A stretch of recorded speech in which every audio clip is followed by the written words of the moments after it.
we've got, so here it comes. Wendy, thank you for the lovely treat. We also like your sausage rolls, just saying.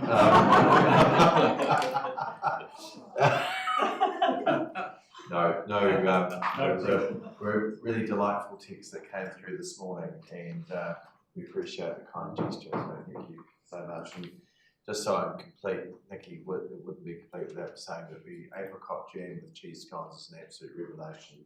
Just saying. All right. So we're now at solid waste budgets. My plan would be just to indicate around 1 o'clock to break for lunch. So just to give everyone an indication of that. Is that okay with everyone? All right, let's solid waste. Welcome, Kitty. Thank you. I won't take this as read, but I just want to make a comment that most of the changes we are proposing are increasingly in line with those segmented in the long-term plan, apart from the rubbish which is impacted by these external price increases.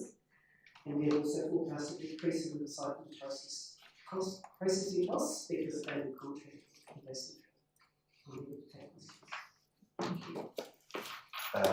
Do get a few questions about waste, and then I understand, Councillor Brian, you have a working party meeting in the not too distant future, so it's probably a good place to have a bit of a discussion about where government's heading and size of bins and other things that come up every now and again. Yes, I've had 2 phone calls in my council in the last day and a half with queries, which is what I was just discussing with Kitty. We do have a solid hazardous waste meeting scheduled for March. So colleagues have got specific service related, be a good place to deal with that there. I've got a number of queries from a certain address, number 3 Rongrocking Close, not the occupant, but some of the tenants that live in that house around that matter. So look forward to raising that particular time. All right, any questions of Kitty? Councillor Fulton. Thank you, and thank you for the report. I do have one with the economic considerations and the financial squeeze which could have sort of an impaired effect on the custody recycling centre. What is our history of removing services and centres like that? Have they ever returned, and how does that affect local behaviour in terms of recycling? Do people just sort of give up the ghost and just chuck it in the pile? That's hard to track. We did actually pull out of Cust during the COVID lockdown. I went to the labour processing facility, and there was strong demand that we brought back, so we did. I believe there was a lot more people using the transfer station in South Rock. So I don't think the ones that want to recycle stop recycling. But there are some that will pay using it because it's a convenience that may stop. Yeah. So, I am hoping that sense will prevail, but And just with that, have you got an estimate of the custody centre, what sort of volume of, is it only a small percentage of the whole, obviously, in terms of the recycled material, so how, what's the relativity if it had to be removed, how much has to be carted off to South, if you say, directly? Or Oxford? Cust generally is about 2/3 of Oxford takes it. So it's actually quite significant.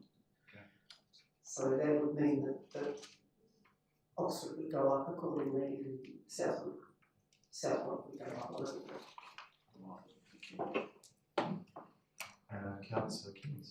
Thank you, Mr. Mayor. Thank you, Kitty, for your extensive commentary.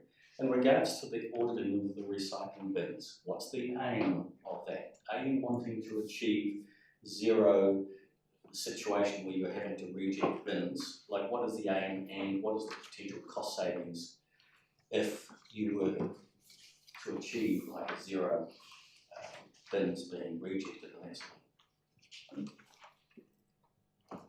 That's a tricky one because when the recycling gets to Eco Central, it's generally under 5% contamination. But but when you see what's in individual bins, it's, some of them are quite significantly contaminated. So this is a question about, if a really bad bin goes in, it will get diluted, but if you get several bad bins going, it will result in a load being rejected. So it is cost effective, and we're keeping on recycling audits to try and maintain the current level of contamination, but we are trying to target just those gross contaminants and are doing gross. So further to that, so do you think that you should be increasing the audits, or you're happy with the current level at that 5%?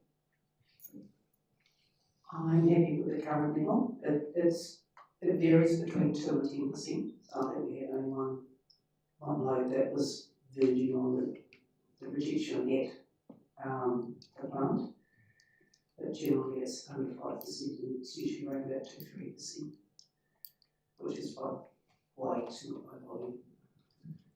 And that 5%, what is the actual cost to us as a council in terms of the rejects? That is part of the processing costs, so they include the cost of disposing of the rubbish component and what they charge us for processing. You don't have a number? No, not digital. Thank you. Thank you. Any other questions, Councillor Evans? Thanks, Kitty. I note there are some modest increases to fees and charges. How do these compare with our neighbouring councils? Are we cheaper there or pretty much the same? That's a good question, and because we all have different LTP times, I'm not too sure what they are, but I can double check. I would imagine our rubbish charges are probably slightly higher, because I've actually included a little bit to help offset some of the increasing costs of hazardous waste that's coming in, like batteries. So I've just included a small component of that, but they all have the same increase to the levy and to transportation and disposal costs of levy. So I imagine probably similar. Councillor Williams? Just checking on the wheelie bins, the green waste and the rubbish, not the recycling, is that cost neutral to ratepayers? 100% cost neutral? I'm not too sure what that question means. It means that the rubbish, the red bin's being collected and taken into the truck and then tipped into the Southbrook rubbish, that there's no cost to the ratepayer, because the actual person who's paying for that in their rates as an extra pays for the total cost. Or are the ratepayers subsidising somebody else's red bin and they don't have a red bin themselves? We have set the rubbish rates and green waste organics rates to cover the costs of the removal disposal of those bins, so the targeted rate covers those costs. So no extra cost. No addition. I said we do have a subsidy from the waste levy income that goes into both the collection account and the disposal account, and that offsets some of the bulk of the auditing costs. So that subsidises the recycling, but I don't think we're using much of that to subsidise the organics. So that's a subsidy. No, yeah, no extra the red and the green. Thanks, Kitty. Any questions? Not sensing any changes or amendments being proposed, so Kitty, can I say thank you for the work you do, and see the preparation of this budget. It's a really big, it's a very complex area that I think you manage exceptionally well, and you and the team do. And we've seen Councillor Bryan signal there'll be a coming working party meeting where a number of questions that are starting to circulate. It'd be good to get process for to consider those and see whether what steps we may or may not wish to take. So thank you very much for that. Thank you. Right.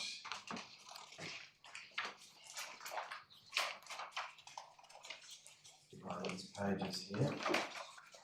Right, I'll just hold on a second, just separate something.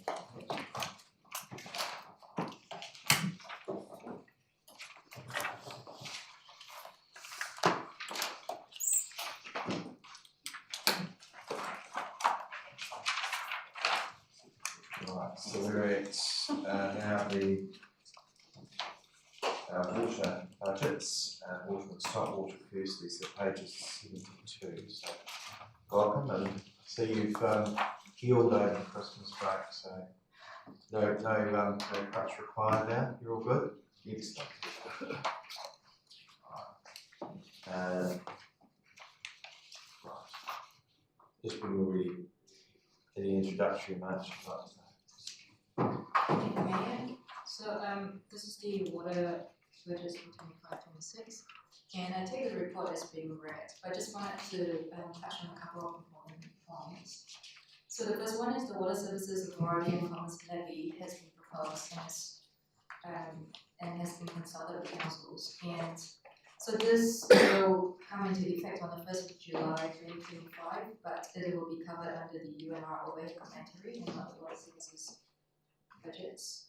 And the second point is Tamara ROI, the Water Services Regulator, has signaled a couple of changes coming in this year. So there will be new borough rules. They will be coming up for consultation in the second half of the calendar year. And also some proposed changes to the treatment T3 rules that will affect water supplies. So at this point, there isn't enough information that's provided, so we can't make any budget provisions for in the 25-26 annual plan budgets. But as we know more information further down the track, we will provide that information to the council for consideration. Happy to take other questions on budgets. Thank you. There's a couple of rows that you said earlier, both Westgate and Garrimere might not be able to be resolved here, but quite substantial changes, 32 and 31%. Is there any way of looking at that to see whether some of that impact could be spread or reconsidered? Because there are substantial changes there, referring to page 74, somewhere there. Even if it's a matter of whiteboarding those to come back to rather than the newspaper. Just a comment, so both Garrimere has recently had an upgrade and West Eaton is currently being upgraded. So one of the main reasons for the increase is the increase in depreciation associated with those new assets.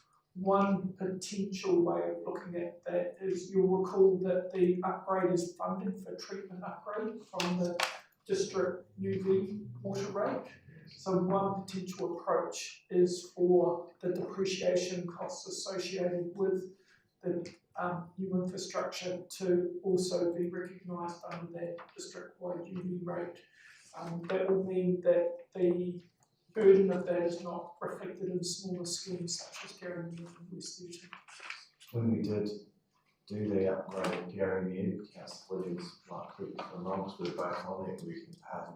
That's why we brought in the UV rate to try and address that. Garrimere was 5 years ago with that work, so I realise revaluation may have an impact, but it's some time ago. West Eaton, perhaps you can't stand what you said, but some time ago. Yeah, so there has been a correction in the revaluation for Garrimere, so even though it was a number of years ago, it is the depreciation that's pushing up that rate. And how it's been structured at the moment is while the capital costs went to the UV rate, the operating costs, including depreciation, are still going to the scheme. But I quite like whiteboard those two, and if we can come back to that once you get a chance, and maybe it's a way of socialising the cost of it, I don't know. But like those, personally like those looked at to see what we can do here, because it's quite substantial increases. See what the options are. Is there any disagreement with that being whiteboarded to come back to? That's not necessarily going to be resolved today, but it's certainly something that could be in time for our consideration before it goes out to the plan. So it's Gary Mayor in West Eaton. Sorry?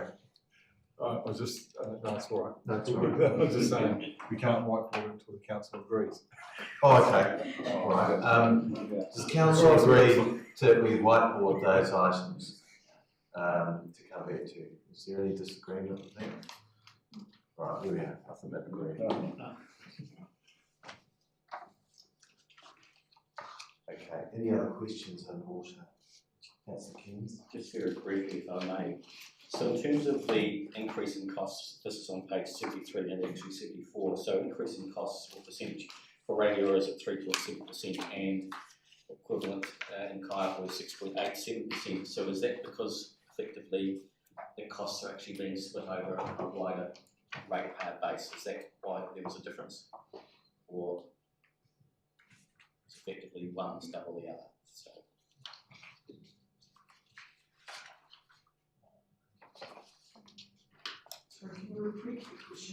So, in terms of the percentage increase, 6.87 for Kaiapoi and 3.7. So effectively, its increases mainly due to internal interest, loan repayment, and such like. So, is the difference in percentage because it's split over a smaller rate base in Kaiapoi compared to Rainier? That's why the percentage difference, or why is the difference? Why is there such a difference between Kaiapoi and Rainier?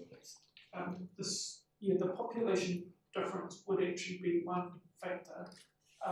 We would actually need to have a closer look at it to see why Kaiapoi is at 6.9% while Rainier is at 3.7%.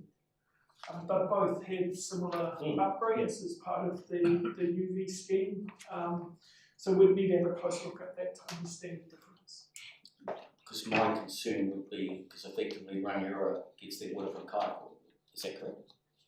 Correct. Yes. So effectively my concern is that are we effectively paying for Rainier's water because the Kaiapoi's, that's where the location of the pump is, or the well is in Kaiapoi. So although the assets for the Smith Street wellheads are located down in Kaiapoi, they're actually financially managed as part of the Rainier scheme. Separation out. Okay. Any other questions? Councillor Gosford, Thank you very much, Councillor. Look, I just think I want to seek a wee bit of clarification between the dollars per connection versus the dollars per 2 units, as to how that actually translates. What's the individual ratepayer would actually be paying? Right, so with the 2 units, that's basically for the restricted supplies, because the connection in the restricted supply is a minimum of 2 units, so that's the basic connection equivalent. Mm-hmm. Yeah. So essentially, a restricted supply will have 2 connections as minimum. If that makes sense. So does that mean if it was 2 people owning the 2 separate units, they would kind of split? No, so the minimum number of units that a property connection in a restricted supply must have is 2. So, yeah. Oh, okay, yeah. So it's equivalent to an on-demand connection. So 2 units is per on-demand connection. thank you. Councillor Fulton, followed by Board Thank you, Mr. Mayor. Just on stock water channels, this is part of this report. Do we describe levels of service for the condition of our stock water channels? We've done it in other areas of our business.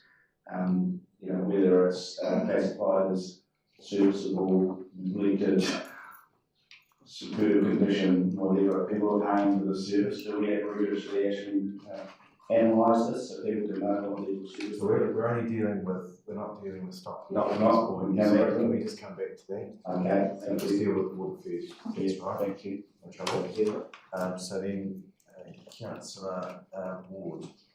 Just following on from Councillor Kearns, the difference between Kaiapoi and Rainier, Would that be because the same amount of money is proportioned to both Ringaroa and Kaipoi, but Ringaroa has a bigger population, so hence the reduction in per head cost?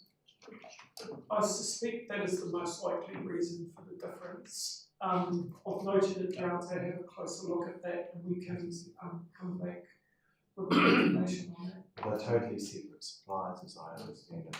Yeah, I think when we can be give you certainty, they are both completely separate, so there's no infrastructure that's shared between the two schemes that Kaipoi is paying a disproportionate amount for. As Kay said, the wells are based in Kaipoi, but they are not connected and they're fully funded by the Ringaroa.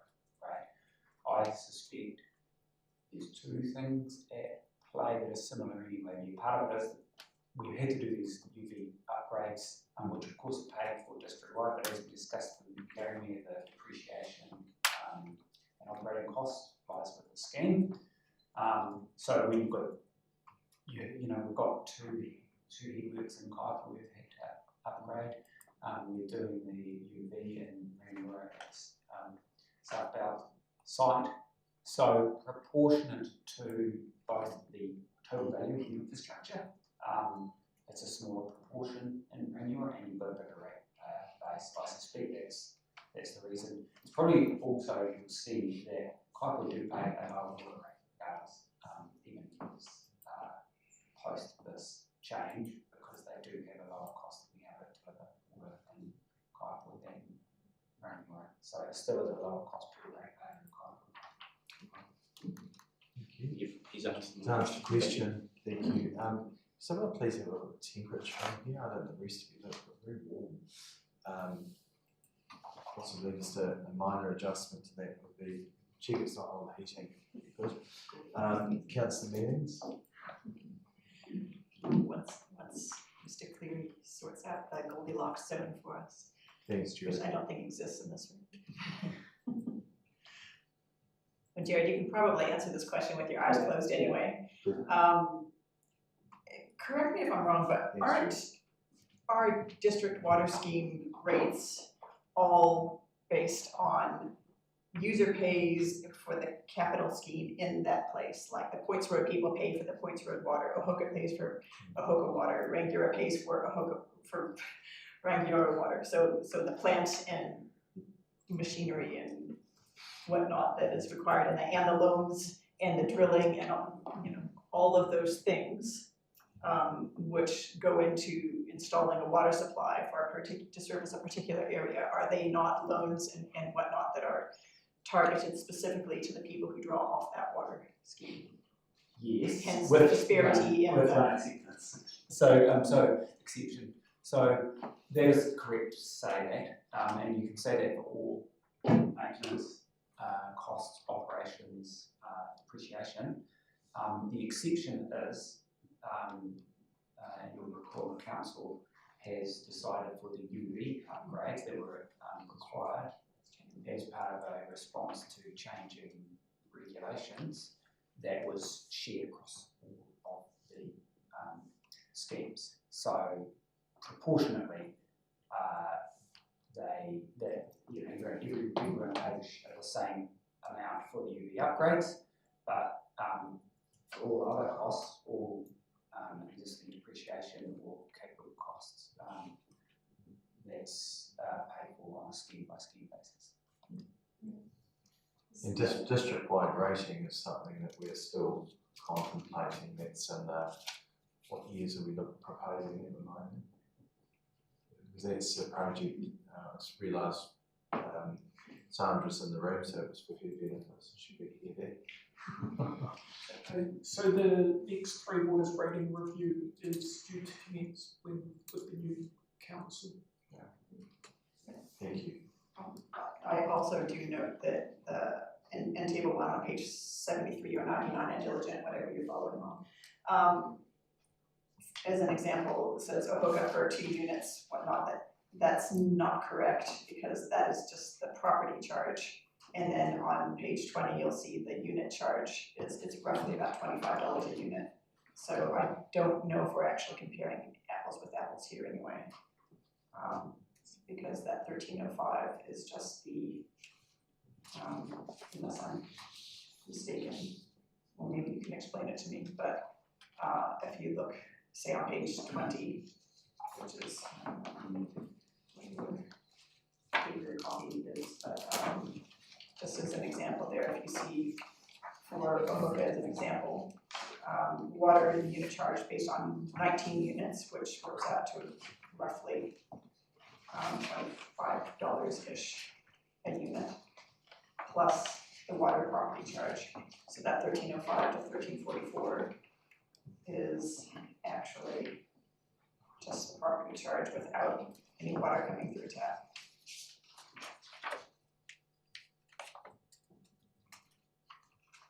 But I guess where I was kind of going with that anyway is that Summerhill, Points Road, and West Ayrton, whilst they all sort of share the scheme, they came in at different times and paid for different bits of infrastructure to connect to that scheme, hence their differential in the water charge. And it was quite deliberate. Those of us that were involved in those upgrades at the time, there was trying to look at combining, but there was just no appetite. It was just a trying conversation, should we say the least. I think it's better we move on from these. Is there something you want to clarify, do you, Councillor Means? No, I think that's it. All right, okay. So that's water, unless there's any further questions.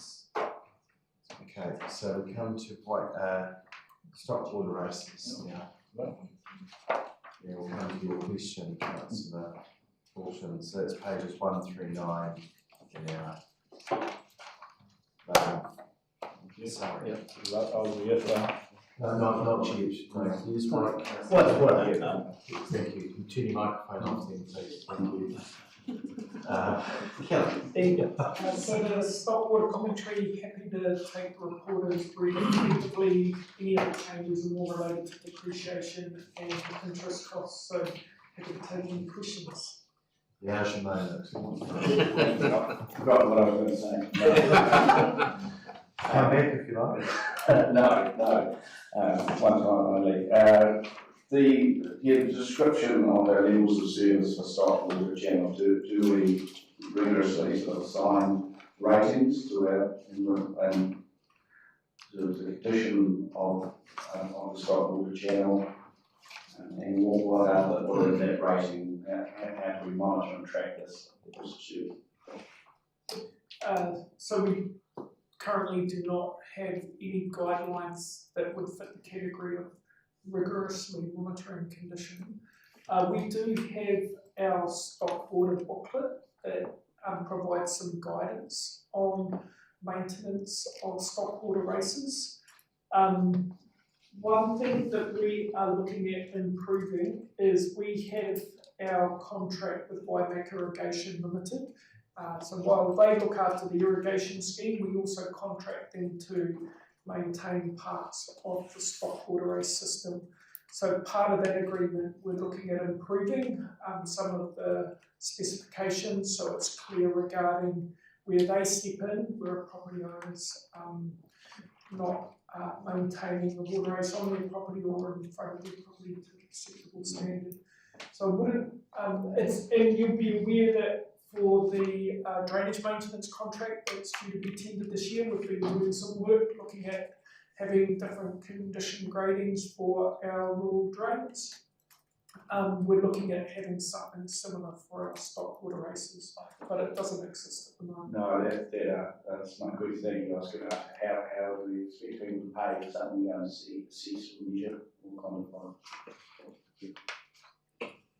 It's a rhetorical question. Well, I think it's been answered. I think there's plenty I of was just checking. Councillor Redmond. Thanks, Kelly. On page 144,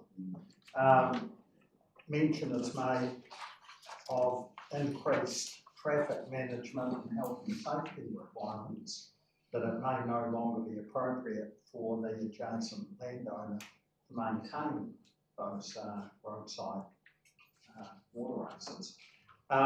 does that comment take into account the change in traffic management rules that I think became effective in October last year?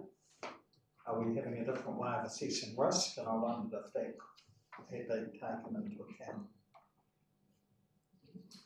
It probably is more general comment regarding where a water race is in the road reserve in front of somebody's property.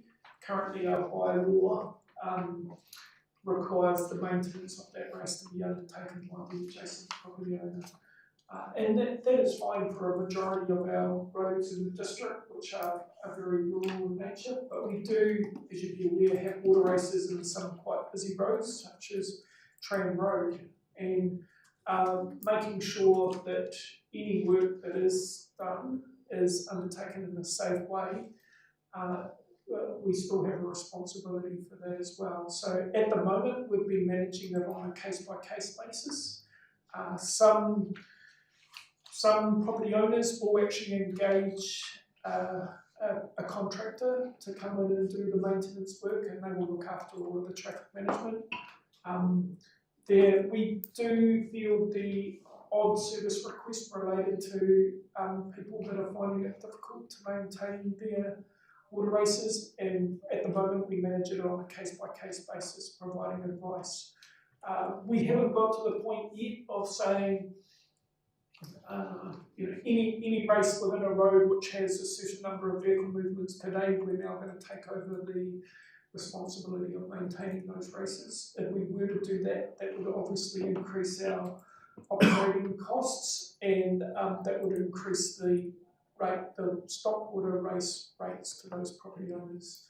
So it's just flagging that that is a potential issue that is potentially going to become more significant in the future. Right, but nothing proposed at this stage. Correct. Thank you. Any further questions? No. Councillor Portion? Just again, in terms of the stock water race management, have we conducted a review of efficiencies that we had between our respective contractors? For instance, we have contractors who mow the grass in their reserves. I'm thinking about we see it as it happens, and then we have a stock water channel which is not maintained. And people coming back for multiple times for multiple purchases with similar equipment, and it will cost a different. We haven't undertaken a review, but we're always open to making sure we capture those efficiencies where possible. So I think it's good raising that example in this session. Thank you. Here, there's any changes or amendments, so thank you, Kelly and Karen. Thank you. Both of those. We'll move now to wastewater and 147. Thank you. Both made for this work for us.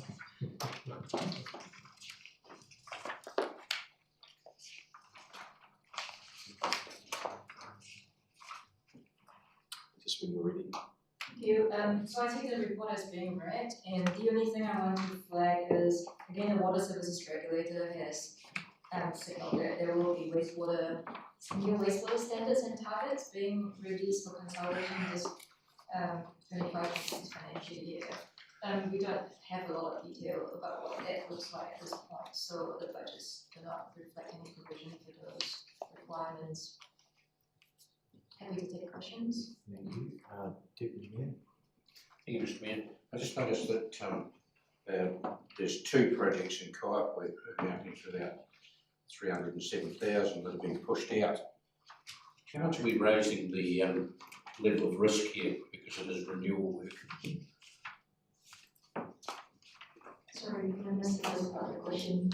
Can you repeat that? In Kaiapoi, we're pushing out some renewal work on the wastewater scheme, and it's quite substantial. I mean, it's $367 in totality. How much are we raising the level of risk to the scheme in Kaiapoi for what we're pushing out? It's what we hear about in the news all the time at the moment. Where are we at? I know there's investigation to take place, but what's the level of risk that we're pushing up?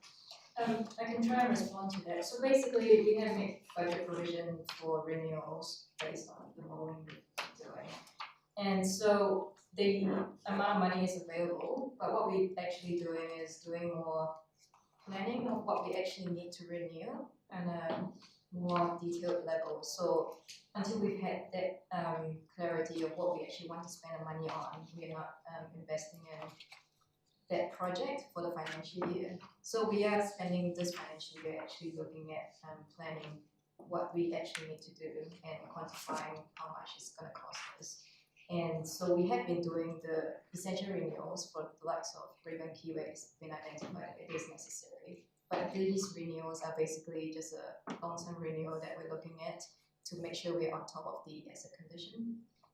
So how did we arrive at the $367 that we needed to do the renewals if now we're doing the investigation? Where did that come from? So it's been... Obviously it must have been needed, otherwise we wouldn't have had it in here. Yeah, so that condition assessment is all based on a model of, you know, the age of the asset and the condition, and we have been collecting all this information as we go and identifying the key assets that are actually in bad condition that we have to renew there and then immediately. So we're not deferring any non-bad condition asset renewal that is required. So this is more money in the budget to make provision for the amount of asset that we have that's in the age group that is coming up for renewal. But we still need more clarity on what we're actually doing. So we have been spending a lot of time doing investigation work like I&I investigation and looking at exactly which areas we're going to be investing our renewal funds on. So hopefully that answers that question. Yeah, I suppose what I'm concerned about is we've got 367, we've projected that, we've had that in a 10-year plan. Now we're saying we can put it off. So where did it come from in the first place as an asset renewal for 367,000, but today we don't need it? Okay, look, I'll maybe give a bit of an overview. So Kaipoi, and Kaipoi is probably one of the more complex wastewater networks because it relies on so many pump stations. Some of it pump into other pump stations, and we've also got gravity reticulation that has quite a high groundwater level. As we speak, we're carrying out renewals in Brady Keep, and we've got quite like over the last more than 20 years, we've carried out quite substantial upgrades, both prior to the earthquakes and following the earthquakes. So we have actually removed a lot of our infrastructure. We've done a lot of CCTV work to understand where we've got lots of infiltration. Every time we do an intervention, we've got to consider how we best to try and reduce the load of infiltration in this catchment. And that can either come from our own pipe network or the laterals on private properties. And it can also come from inflow during storms. So we monitor the flow through our pump stations. We're actually going to monitor in the network as well. You'll be well aware we've just spent over $20 million on stormwater upgrades in Kaipoi. So those upgrades don't only have an effect on the stormwater capacity and flooding, but they actually have a positive benefit for the sewer system in Kaipoi because it takes away some of that load. So we've actually got, and I'm just going to remember, I think something like $20 million coming out in the future for improvements in the Kaipoi network. So to put it into perspective, us moving $300,000 from one year to the next, what we're really doing is making sure we're making the best decisions for the future of Kaipoi in terms of taking the most cost-effective interventions, and it's quite complex doing this. There's a lot of work involved in it. Kelly has got some very clever people who are working on this, both within his team and within the project delivery unit. So really it's not deferring work when you look at it from the big picture, it's just making sure that we're doing them right. We're spending the right money, getting the best effect in the right place. So I don't think it's a good question to ask. I don't think you need to be concerned. We're just making sure we're doing a good job, and we need a little bit of time to make sure that before we go and start doing physical works, we're going to get a best bang for our buck, because there's so many things that need to happen. Growth, infiltration, capacity, all sorts of things, and we actually, as a council, I think we do a very good job on that. And so just making sure we're improving on that. I think what would be helpful in this is to, because there's a degree of focus by some on this matter, is to perhaps have a workshop with us in the not too distant future and make sure our comms is good in this space, so it's not misunderstood.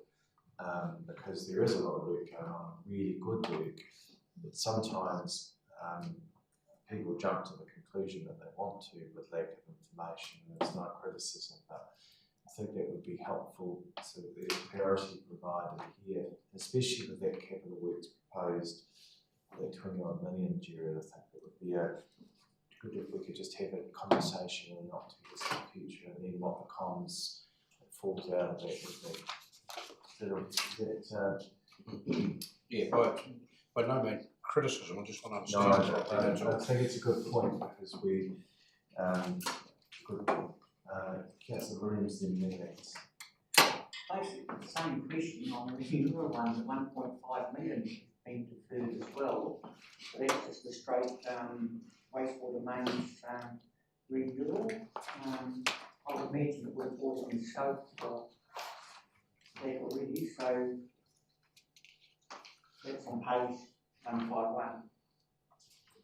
Yes, so it is a similar answer to Kaiapoi as well. One of the other aspects that we're looking at in Rangiora is that we have a lot of sewer mains that are in the rear of properties.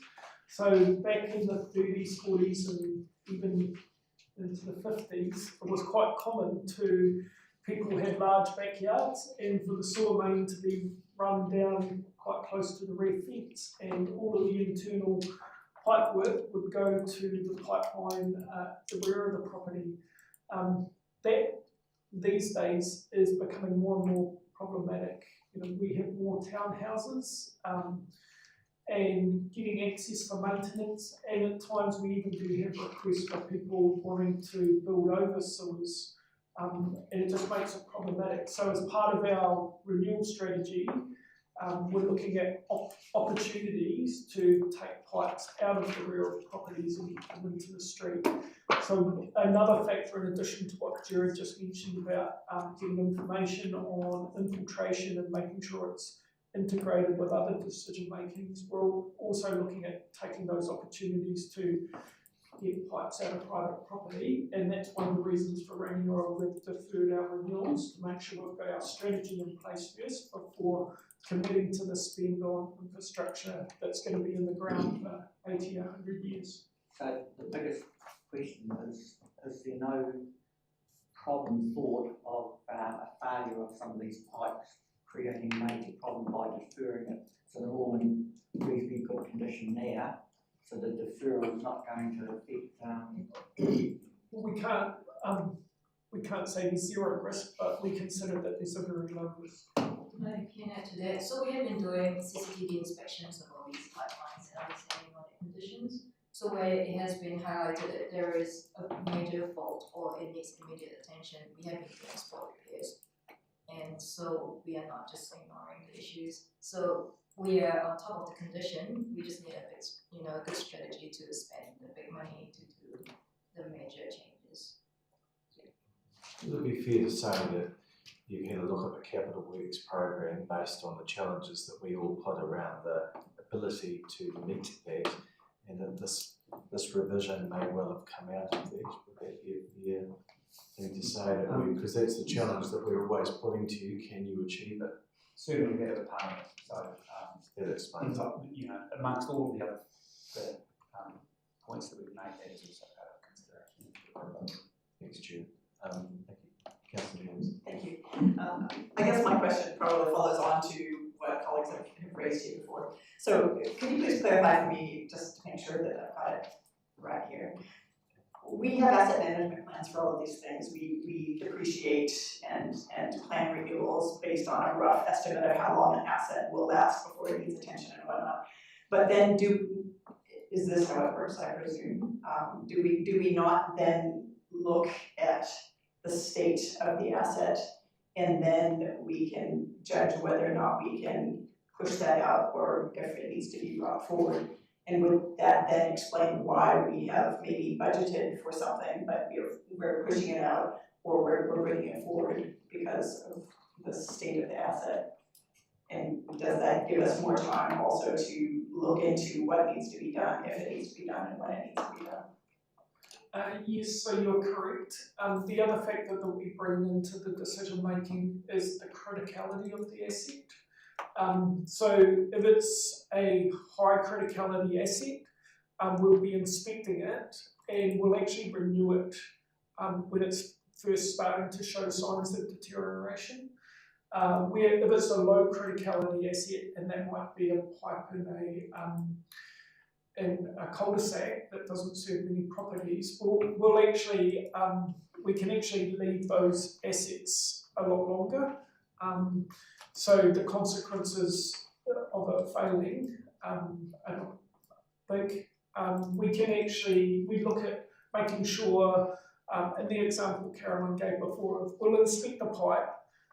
If it's low criticality, we might actually just do a patch repair and then wait till we've had 2 repairs done on it before we do a full renewal. The main reason that we've deferred the budget this year is because we want to get more information in to develop our strategy before going and committing to big capital expenditure. We had originally anticipated that we would be in a position already to start that process, but we've still got further work to do on that strategy. So that makes sense to me. I'd rather you actually are sure of what needs to be done, and I would also imagine that it's a fine balancing act to get it right and do it before we have hypocrisy and under like some unnamed other councils have. Thanks, Councillor Williams. Any other questions? Councillor Coulson?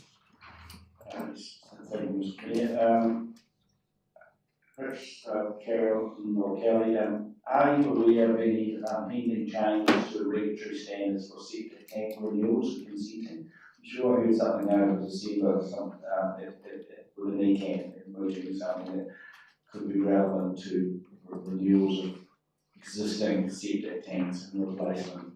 How will it affect us?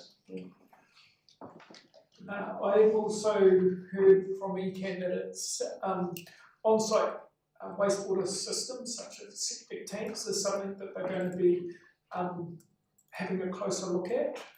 At the moment, it's a permitted activity to have an on-site wastewater treatment system, provided that you maintain it, but there's no monitoring of are they in good condition, are they being maintained.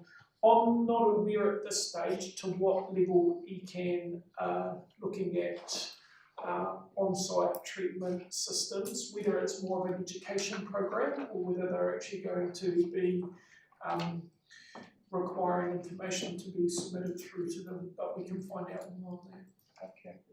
Would this have, will this have an implication for our pending investigations for Oxford wastewater, for instance, our connectivity of the system?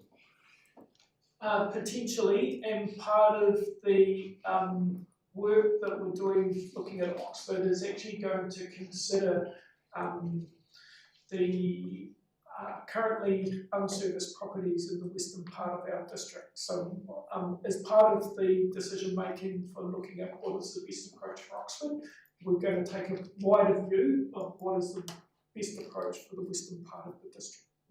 Okay. So no further questions. So just for clarity, colleagues, if we are here possibly just a reminder, anyone wants anything changed, it's a standard amendment, moved and seconded. If once we've gone through questions, if anyone wants to add anything, it's fine. If you want to speak to it, if the portfolio holder, and you've got something you'd like to clarify or something you'd like to add, then that's the time to do so. So I'll just remind you of that as we go through for the purposes of parity. There's got a structure to work towards, but it's just to remind you of how, if you wish to say something, please don't feel you have to if you don't want to, but how you would go through that. All right. So anyone want to add anything? All right. Thank you. So that's wastewater. We now come to drainage 196. Thank you, Caroline.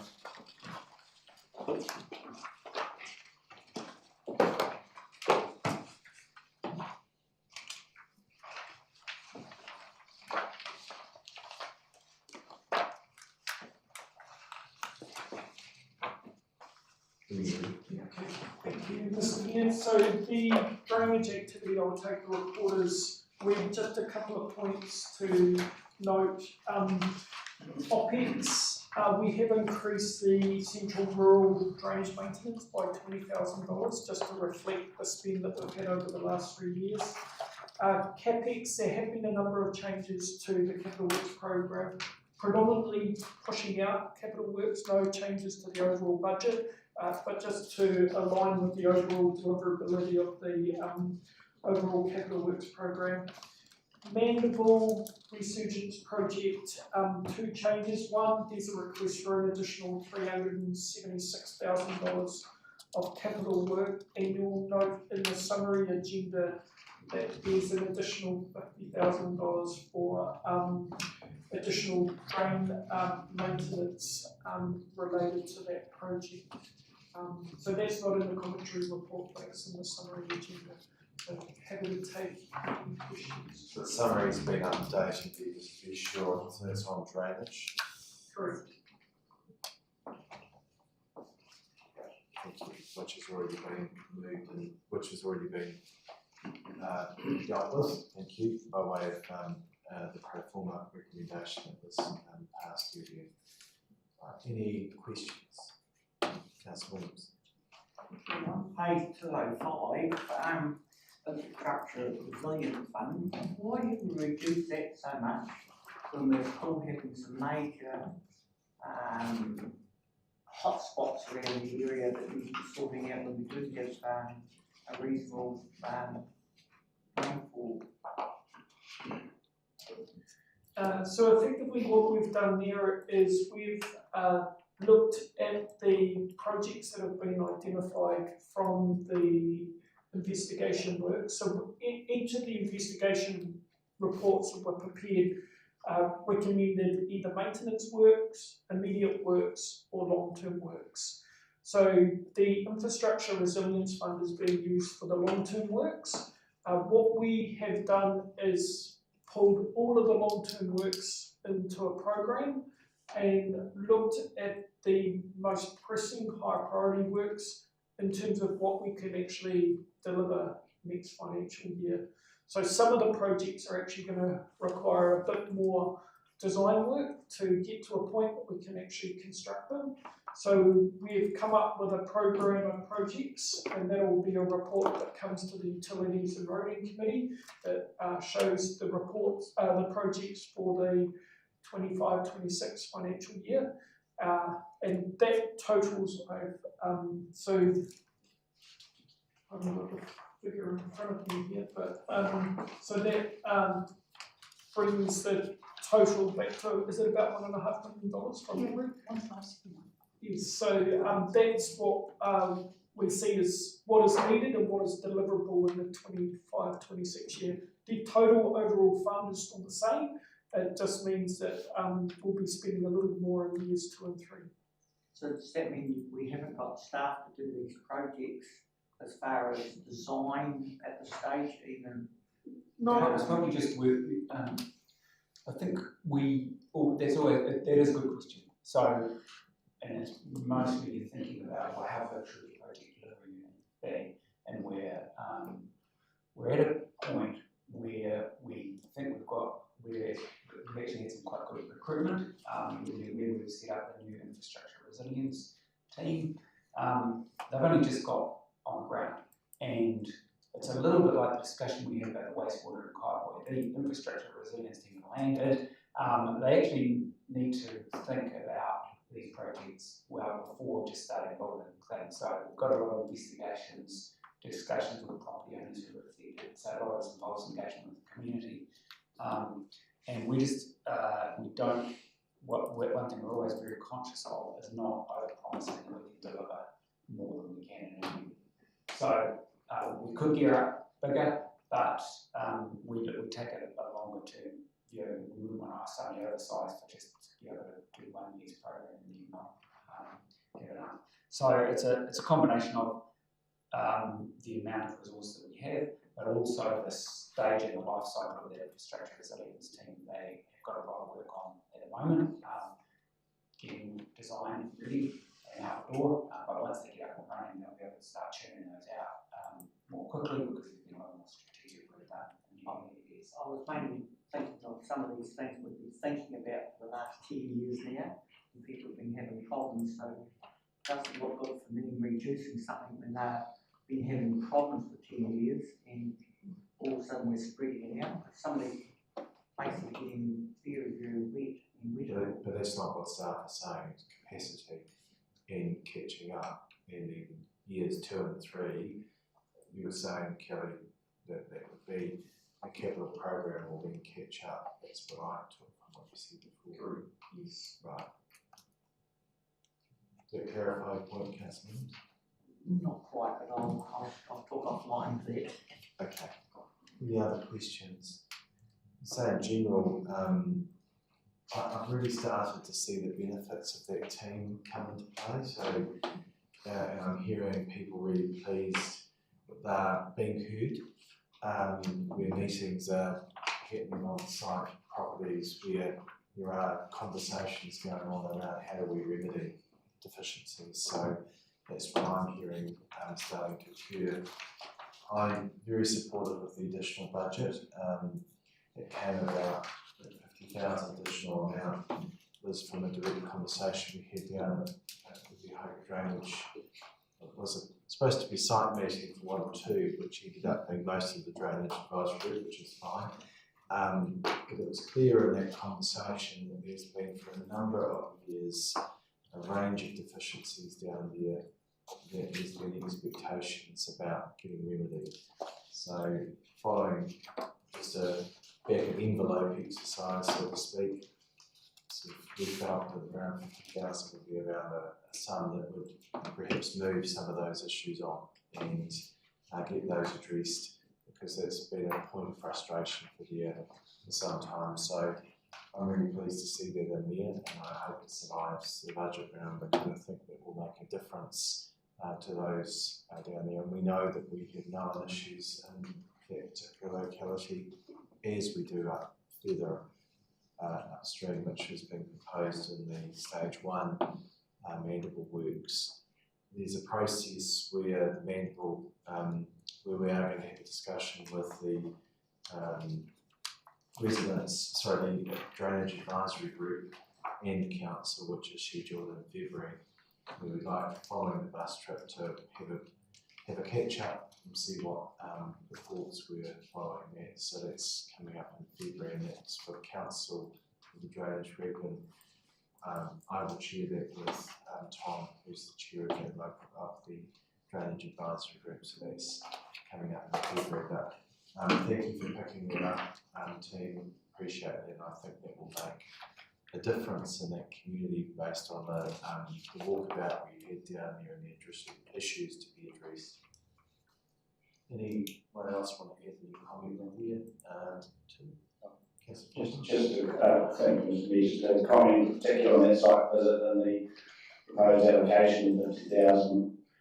Just personally, I can see that's a good start. I feel that might be that it's just the start of stage works program, because the 50,000 might be expended really quickly on some of the bigger works, but I certainly I'm not arguing against the allocation. It's just, that might be something that we could consider, in future years. Not such much one-off. Thank you. Any other? All right. No amendments, so thank you very much, team. Thank you, Kelly. I just appreciate all the work that's going on in that area, because drainage is a very big area and there are a lot of people with a lot of opinions on it, and appreciate the rigour that goes into assessing that and that detailed work necessarily is going and working with those property owners. I think Jared, it's a very good initiative bringing in that team, flood resurgence team, and to keep the program ongoing. So thank you. Right, we're into. Do you want to deal with your overhead, or do you want to deal with Colin's report? I'm happy just to take my overhead as read and happy to take questions. Page 251. Is there any questions on the overhead? Alright. Don't think there's any comment on that, so Jared. So just in general, you do lead a very important area of our council, so I realise the overhead carries the whole of your area, but just to appreciate on our behalf, thank you to you for your leadership. It's a big area of council and we really appreciate all that you put in. It's one that there's a lot of spotlight on quite often, and you've got a lot of skill and expertise, but thank you for the work that you do. It's appreciated. thank you. I'm very fortunate I've got such excellent managers who work for me and staff and work in their teams. So before we do the project delivery unit activity, while Colin's up here, we would like to deal with the report. Yes. You want to come up, Colin? Is there any other team members here that you want? Is it just you and Colin? Yes, Colin. Yep. Yeah, I've got Alex and Jane behind me who were co-authors, but yeah, happy to just listen and only jump in if I really just give us some answers to questions. There's page 33 to 155 in the budget, one of the tabs in there, so thank you, Colin. You just want to speak to your summary of what you were asking. Yeah, so I'll pretty much take it as read. I'll just give a very short summary. So, as noted, the report is to present the updated development contributions, schedules and policy for the 25-26 year. Essentially, this process just involves updating these to take into account the updated budgets for the coming year. And the policy has also been updated, but this has been minor updates only, just to make sure that what's in the schedules is accurately reflected in the policy as well. So happy to take any questions on that. Thank you. Any questions? There's a recommendation there, just contained within the summary agenda. So someone prepared to move? I'll move it. Seconder, Councillor Fulton. It makes sense what's proposed there, so if I add anything further, thank you, Colin. Seconder, Councillor Fulton.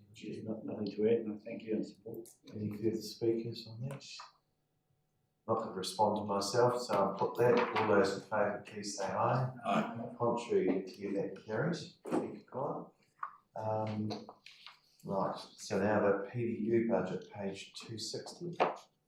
Cool. Okay, so also I will not speak to this too much. The PDU budgets have been prepared largely in accordance with what was previously signalled in the long-term plan, and I've only made minor changes to just to ensure the budgets are current and reflect accurate staff numbers and costings. So I'll take any questions on that. Thank you. Any questions? I don't think there's any amendments proposed, but just in general, Colin, having an in-house consultancy as we do, I think always been something very proud of, the work that's done there. So it's great people leading that team and the work that they're doing. So thank you for that, because it makes a real difference. I know other councils are very envious of the resource that we have internally. So it's something that we do guard and are very proud of. So thank you for what you're doing. Right, no changes, no further speakers. Water unit, thank you very much. So, like the project delivery unit, water unit is a business unit that derives its income from services to the through this team. and it covers its own costs, so I think it's Any questions? Councillor Williams. On page 269, is that increase the right number, 38 million for increase in budget for 5 new tools? I think it's the It's got 3 extra zeros, so thank you, Councillor Williams. That should be 38,000. That's a big difference. Would have been gold plating. Good tool. Yeah, well spotted. I didn't realise that there has been, but Temu and others have some good deals.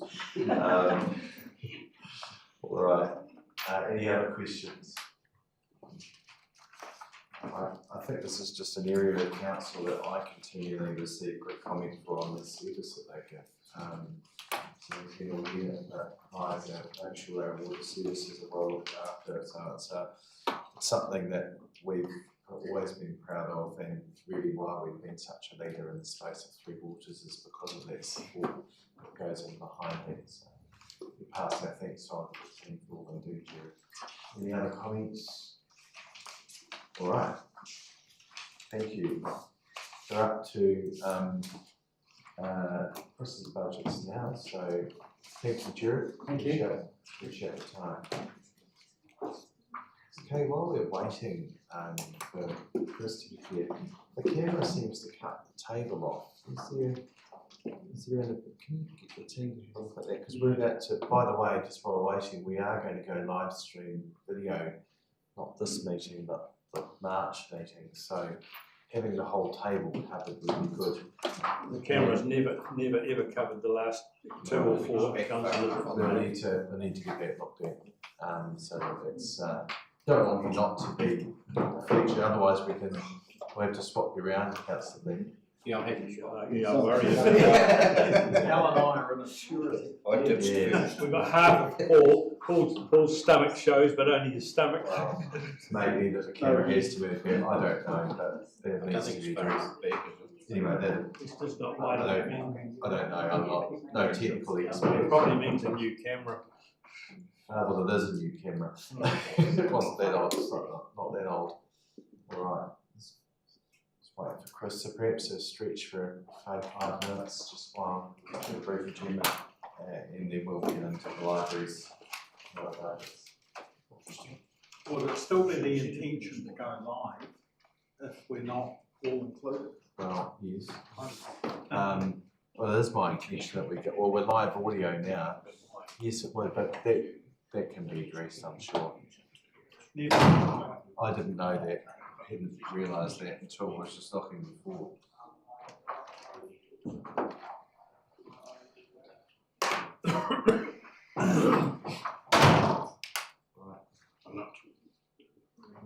Just be aware that. Yeah. Doesn't look adjustable, does it, Brent? No. That's as wide as it'll go, I presume. Wide angle lens on. Well, wide, do it? Couple of new camera will be what, 500 bucks.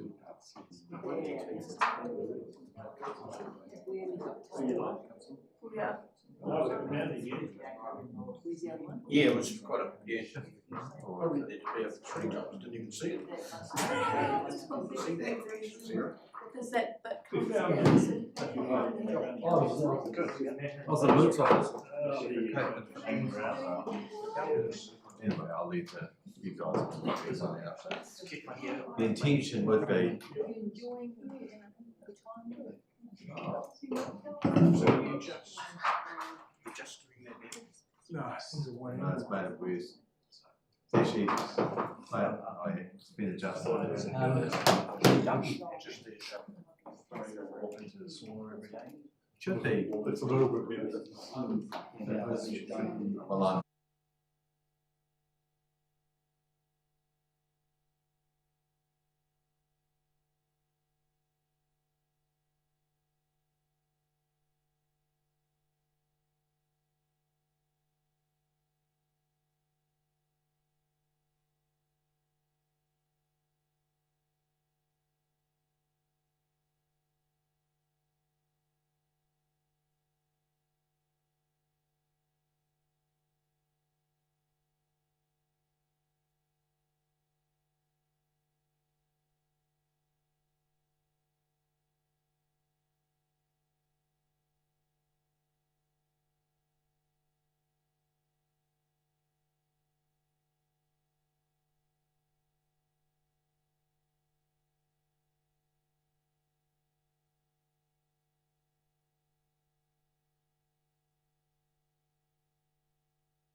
meetings. So we're dealing with the CNR budgets now. So first on that is libraries and local museums. So page 267. So page 276. Who's providing the commentary here? I've got libraries behind for taking libraries first. When would you like to take the water and wastewater services to run your airfield report? Would you like to do that as part of the green space? Well, if you've got everyone there, we might as well deal with it now. So it's the only report we've got, so I can't put it in the hot Sorry, straight in your away. head, so we'll deal with that first. Welcome, Alan. Thank you. So David, you were leading that? Yep. Right. Thank you, Mr. Mayor. Good afternoon. Good afternoon now. The purpose of this report was just to provide an update on the airfield budgets, really to supplement what's in the budget commentaries. In particular, there are some proposed changes to capital works budgets for the proposed water and wastewater upgrades at the airfield. We have 1.35 million currently in the budget, proposing or requesting an extra 580,000 to do the works that we propose. So I'll take the report as read, happy to answer any questions. Thank you. Any questions? Sorry, just come back to you in a minute. Councillor Williams, then followed by Councillor Ward. Just a question on the increase in the budget, or not an increase, a budget now for the septic tank system. Well, why is it all of a sudden popped out of the blue and had no problem for years and years and years? Has there been some illegal connections or what have you gone into the system to create a problem on the system?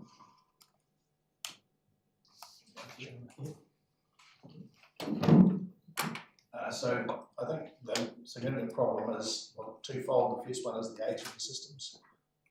The second one is and one in particular, the design of the dispersal field. We've dug up a portion of it to try and understand and found that it doesn't meet any design criteria. We don't know who put it in. And so the field is actually failing. I've had two experts have a look at both the septic tank that feeds into it and to the design field, and they provided a report which suggests that the field is likely to fail soon and we're likely to end up having to pump at the septic tank, which will likely be a weekly operation, about 5,000 litres a week going through that field. So we don't know who's put it in. What's connected to it? Is it our council toilets or is it private? They're all hanger connections. So if they're private connections going to it, should they not be paying for it rather than the ratepayer? Yeah, I mean, that's something that will need to be considered through the fees and charges reviews that we're proposed to do this year, especially in light of the fact that we're proposing to spend quite a bit of money on upgrades there. Yeah, there does need to be potentially some consideration of. Would that be pretty hard for the fees and what have you, because very few of those hangars have actually got toilet facilities in them? That's a very minute number you're talking about. We're just undertaking the surveys right at the moment, just to establish exactly who is connected, because it is a bit uncertain.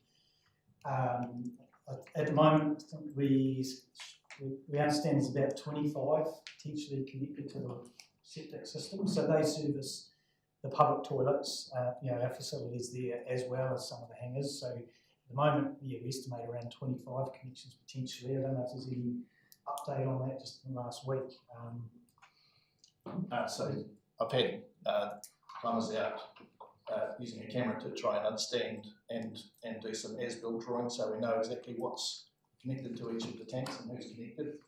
So that was completed last week, and so I'm still waiting for the design drawings to understand, and then we can understand what the volume and who's connected.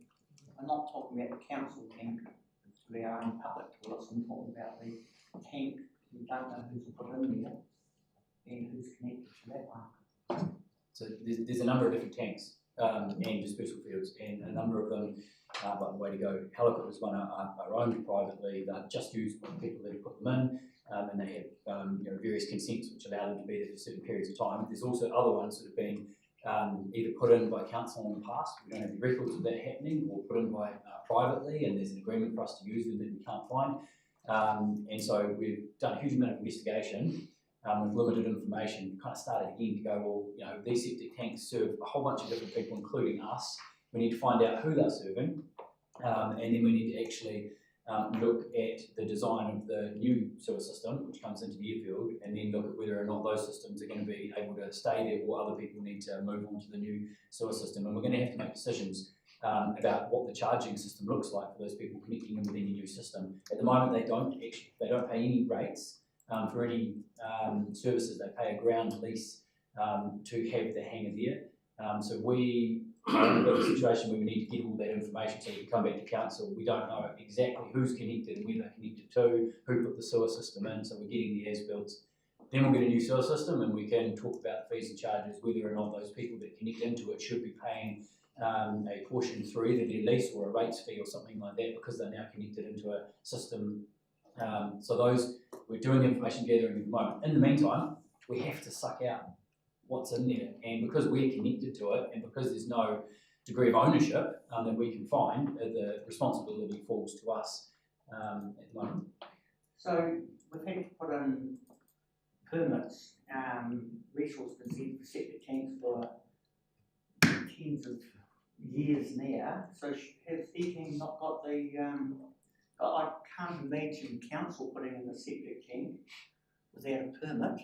Some of the council ones also have connections which we haven't been, they're just connections which we've found, and now doing the investigation. So we might have a consent, but we didn't realise that there were 12 additional people that had connections into the septic tank. Whether that's causing some of the issue and overflow, maybe, potentially, still got to work through that. But it's an issue we've got. In the meantime, we have to empty it, and it would be fair and reasonable. We've sort of taken over ownership of those assets for a long time. Fair and reasonable for us to do it. What we do in the future, who we charge, how we charge, we need to have a conversation with the Airfield Advisory Group and with council to make decisions on that. Have the Airfield Advisory Group been made aware of this? Yeah. And are supportive of this direction? Yes. Right, thank you. Councillor, did you have a question?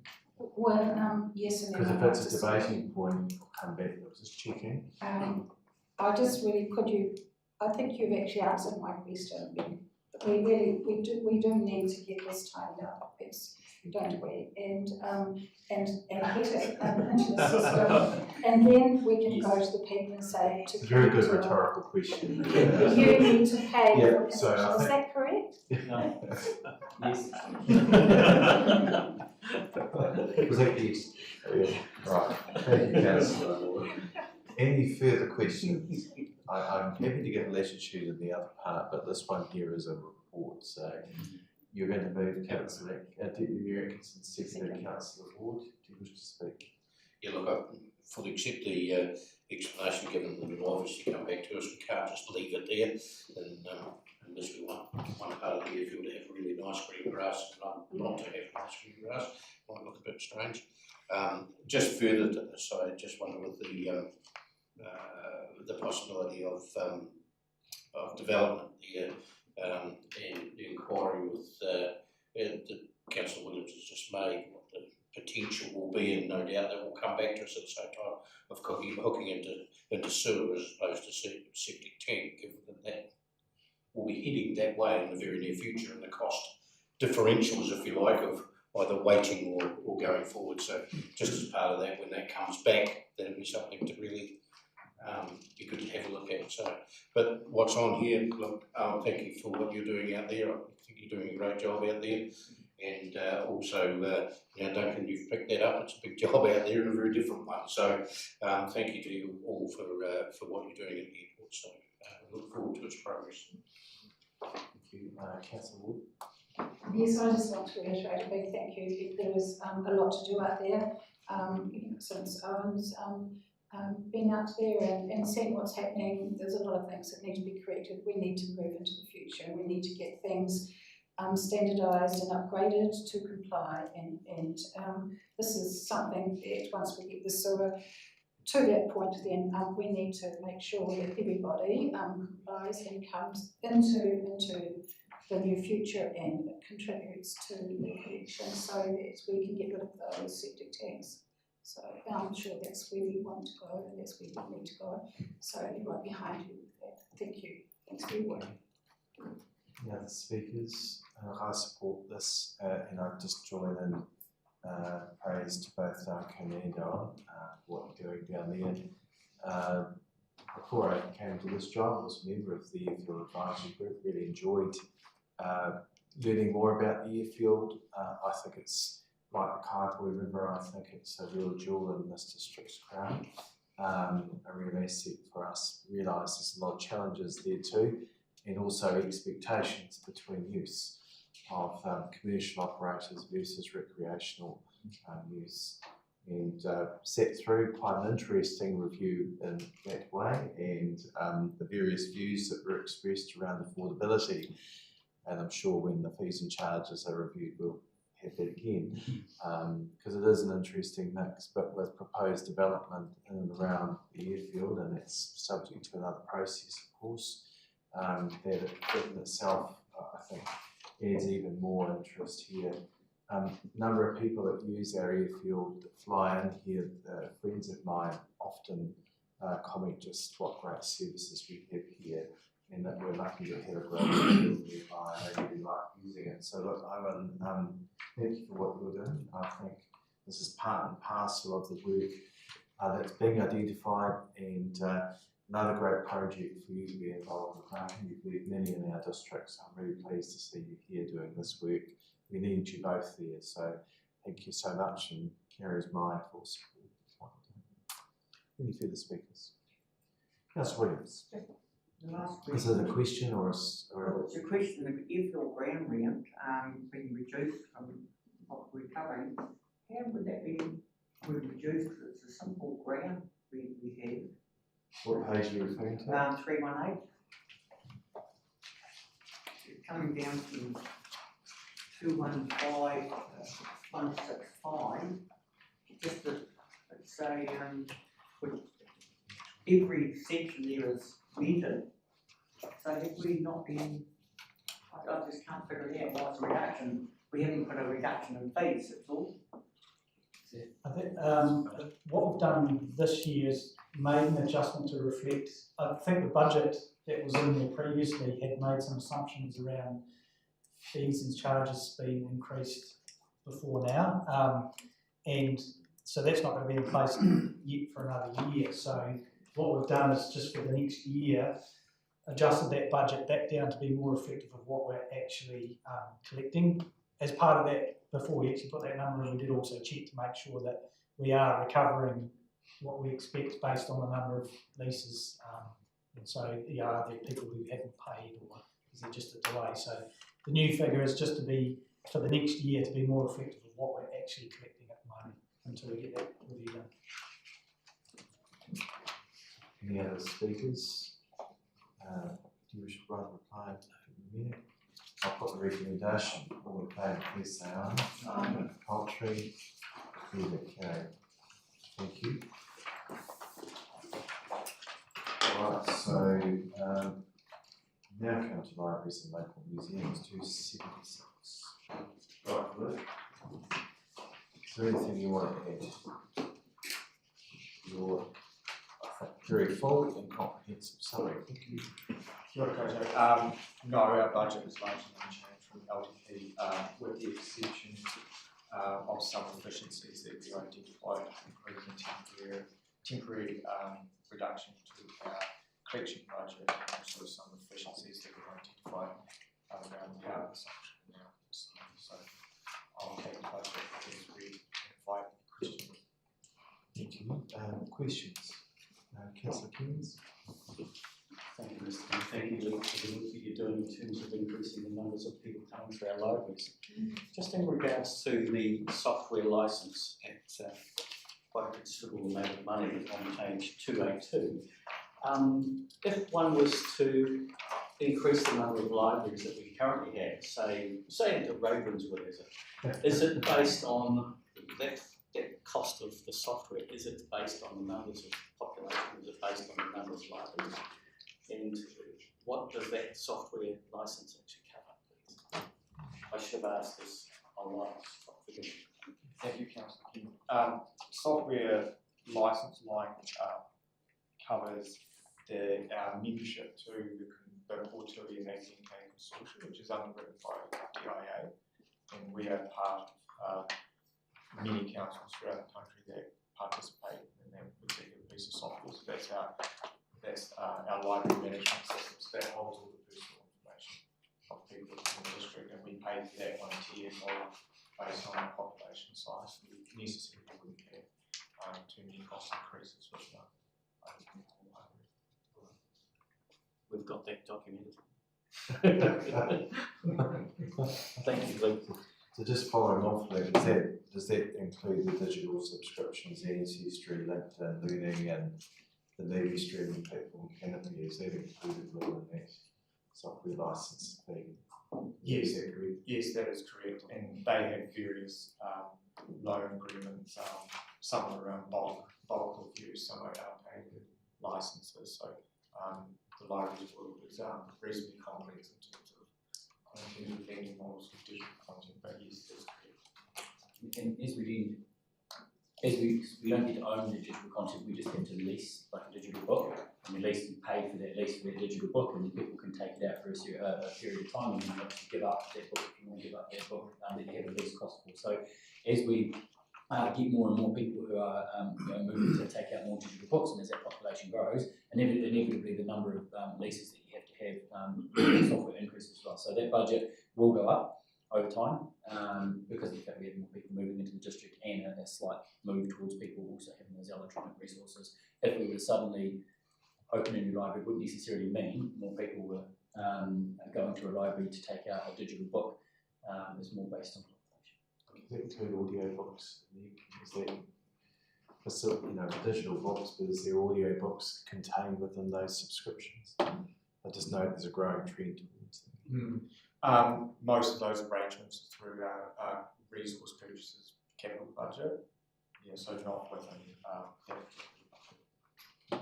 Thank you. Sorry, consequences. Sorry for an additional question. Do you do any analysis in terms of the usage of each of the items within that software, likes of the genealogy sites and those things? Do you actually do an analysis? Yeah, so we look at that. We have a large data collection project which is on a yearly basis, and that drills down into a very granular level in terms of how many people are interacting with those platforms. But we're constantly, the likes of Ancestry.com and some of those very well utilised resources. They are a good investment for us. It's quite good value for money for our community. There's really positive, strong uptake and continual growth in those platforms, and we do monitor the volumes of people. So are you able to give that data next time? I'll be able to do that data. That'd be lovely. That'd be lovely. Thank you. I know it says there's a number of individual loans, but to know how that's broken down would be really interesting actually, so I agree. Councillor Meetings? This is just a little bit sideways to the budget, but just talking about Ancestry and people have access to the subscription. How does that work for somebody if, say, you've got a family tree or whatever, you want to go and do some research on that? Those are generally personal trees. How do you use Ancestry through the library? So their library membership gives them a login, so that's a unique login. So it's a very similar way that someone would pay for a privately take out a subscription. So they use their library card and they get a login, and so that information is unique to them. And is that just for New Zealand, or is that worldwide? It's worldwide, yeah. You might like I'm to missing out, sorry. talk to us. I need to come talk to you later. Thank you. Yeah, absolutely.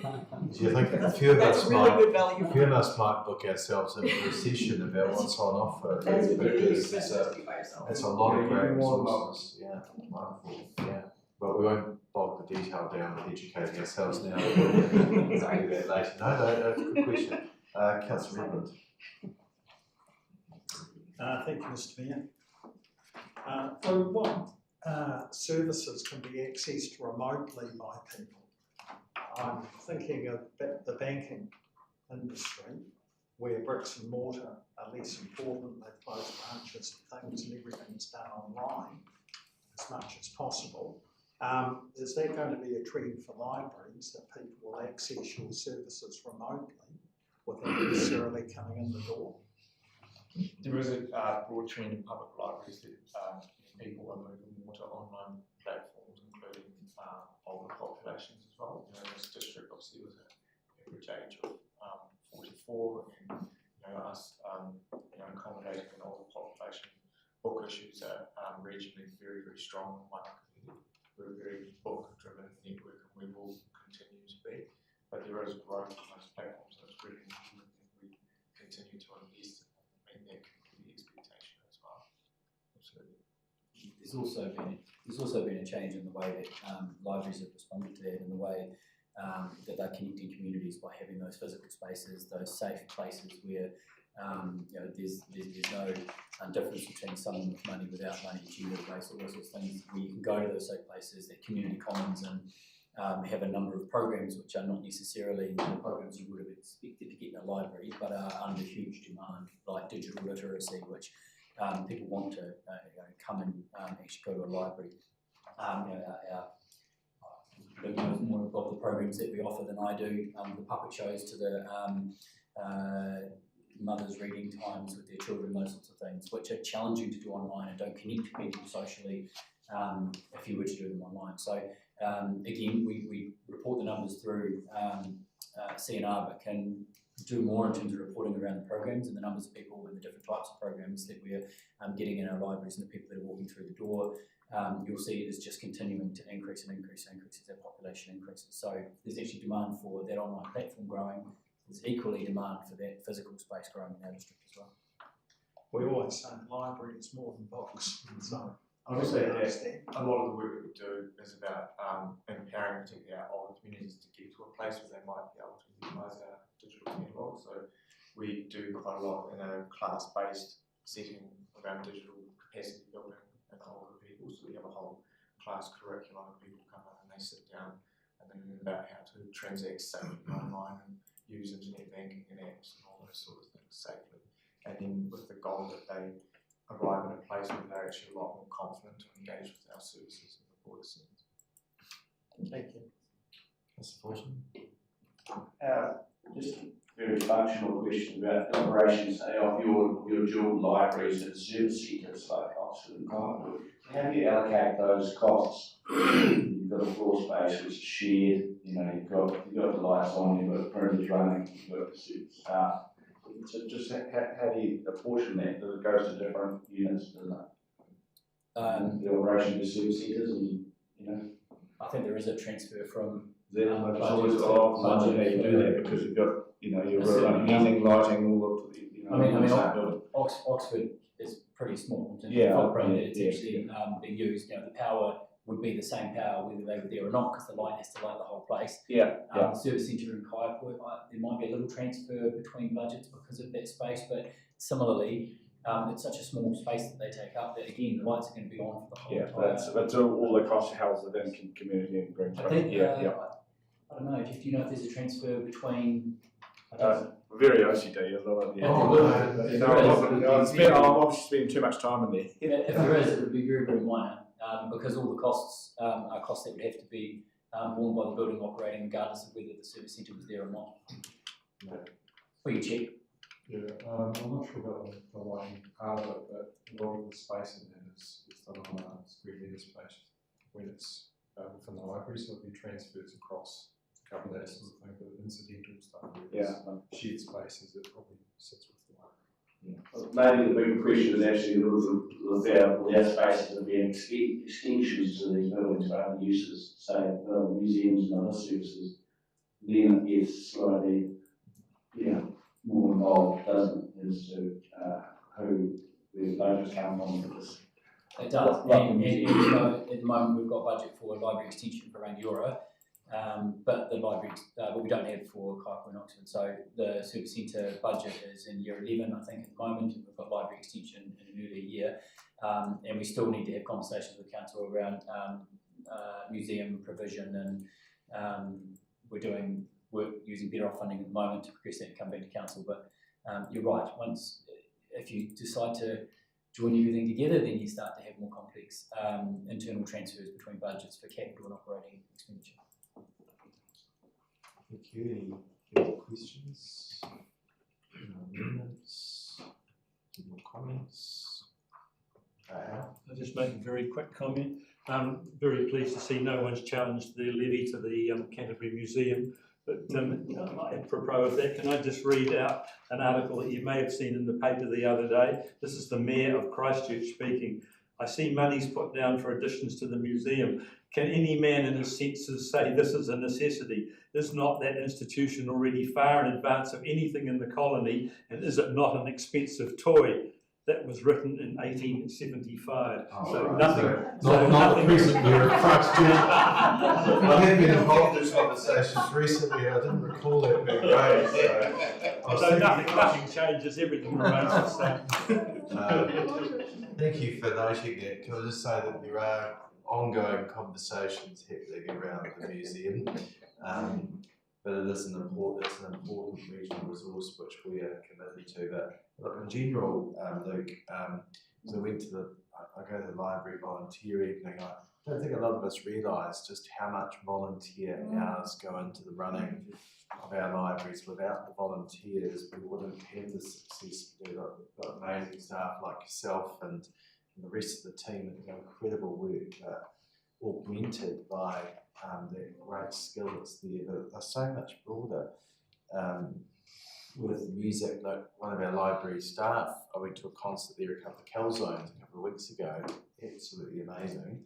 But those regular concerts, the art shows, we just had Councillor Blakey and Councillor Cairns with you at the Art on the Quay, the celebration for Kaiapoi there a couple of weeks ago, the 10th anniversary. I really love that our libraries are so broad. My 72-year-old father, he keeps me briefed on the digital resources and how amazing, and I feel really I've fallen behind, but he knows far more that's there. But to the point, Councillor Fortune, when you use the libraries, you see just how incredible the resources and how well used they are. The stats speak for themselves. So thank you for what you do. And when you look at budgets and we look at where savings can be, you often look at opening hours and those things, but I'm so pleased that we're not in that space of, and we have a way forward. We're not looking at that because any reduction there has a direct impact on our communities. So, and the use of it. So, thanks, team. I fully support the budget. Is there any other comments anyone else wants to make, Joe? I just want to also thank you and your team to do an amazing job, and it's just so lovely. It's the centre of a lot of people's lives to come to the library, particularly the older age group and the younger kids. It's so lovely to see them at the library with their mums and getting their books and taking them away. It's a central part of the community, and so thank you for all the work you do. Any contemporary quotes there, Councillor Black? No, don't mind it for the morning. It's 1876, just to show that you're very well researched. All right, okay. Thank you, Luke. No further comments. Thank you. All right, product facilities next, which is pages 286.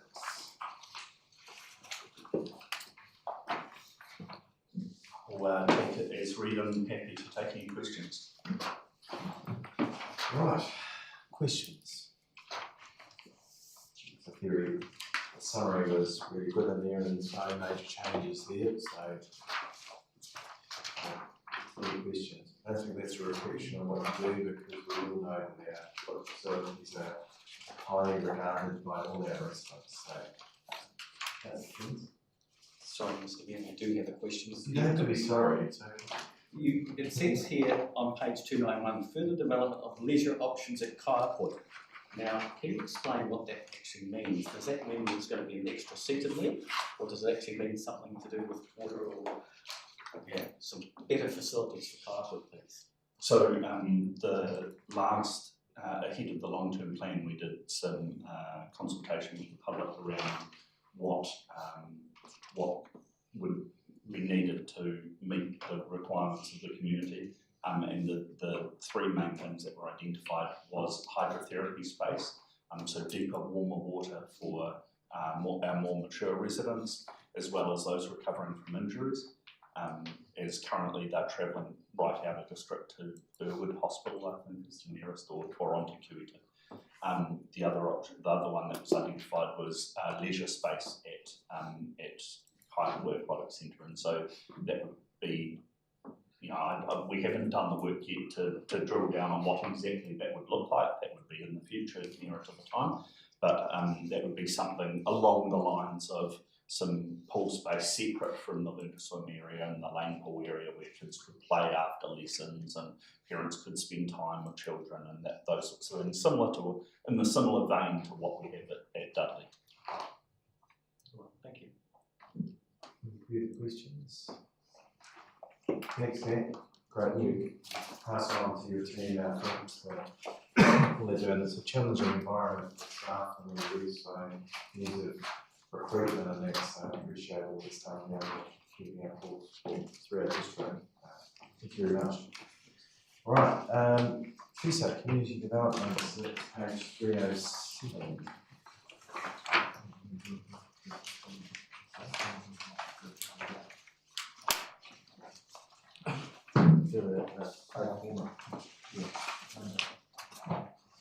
Sorry, just 1 second.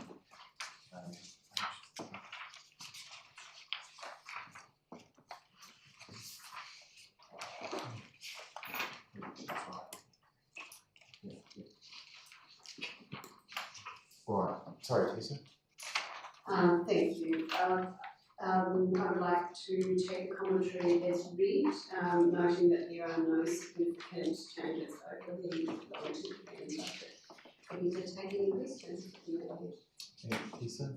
Any questions on the full budget? Councillor Williams. I'd just like to know what's changed in the last 7 months from the long-term plan to the annual plan forecast from 505,000 to 534,000. What's that extra coming from? Oh, the numbers on the page, I'm sorry. Probably should be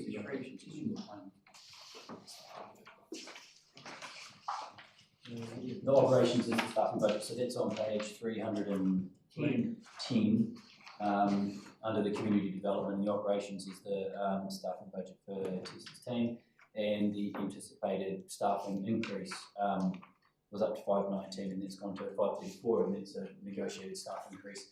As we go through the process of remuneration, there's some staff that bands have moved certain amounts, and the overall union amount and living wage increase and things like that is ever so slightly above what we anticipate. So why is that increased more so than other areas of council? We've got some areas of council where council's commitment to paying people 85% as the minimum of their band affects those areas more than other areas. We've got some areas where we've got more people that are on that boundary of the living wage, and we've got a commitment to paying that living wage, and it affects those people a little bit more as well. And so we've got teams that have generally the lower paid areas, there's a little bit more impact. So would we not know that when we did the long-term plan 7 months ago?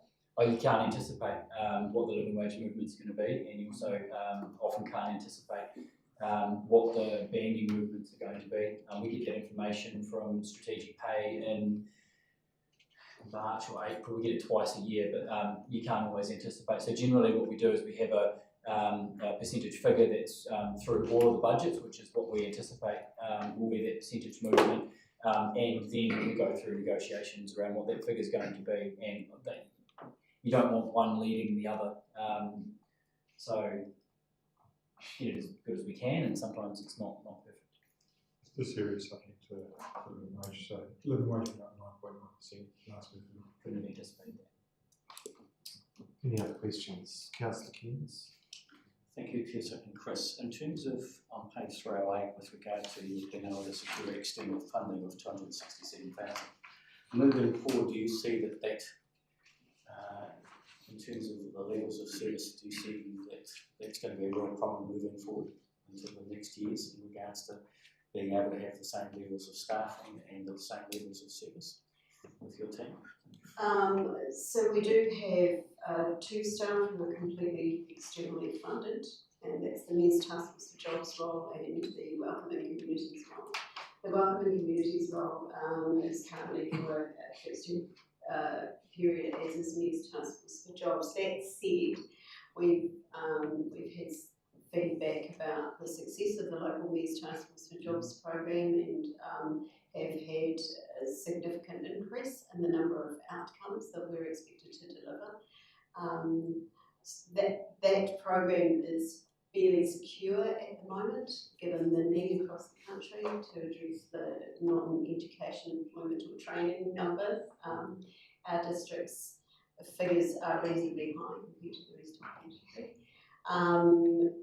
So whilst programs are still viable, the funding will be there. I think generally in terms of project funding, it's important that we stay aligned with the expectations of funders, and we do have strong relationships with funding advisors from within our funding organisations. Just to add to that, I would say that Tessa and her team are really, really connected with the social service network that we have here, and also the funders that we have, and regularly meet with them. And I don't know what other local authorities get in terms of funding. However, whenever there's funding available, we apply where it's appropriate, and we're often very successful in getting that funding because of those relationships. So the team do a great job, and if there's funding available, we'll definitely have a hand up on it. I concur. We've got a good team. Thank you. Thank you. Any other questions? Comments? Councillor Ford. Is it a comment or a question? A comment. Just checking. I just written down all that you oversee, Tessa, and your team, and for the well-being of our district. It's huge what you do and what you contribute silently in the background to supporting our community is great. So congratulations to you and your team, but you're awesome. Thank you. I think that's an endorsement from all of us to say and you it is just in any event there is in our district there's some involvement the community team have had already at times, and I've mentioned it those times because I just am very touched by the care that happens when our community most need it. It was quite a challenging, potentially challenging conversation yesterday, and there was a member of your team there with me who brought great insights and it was really helpful to have that skill and expertise there.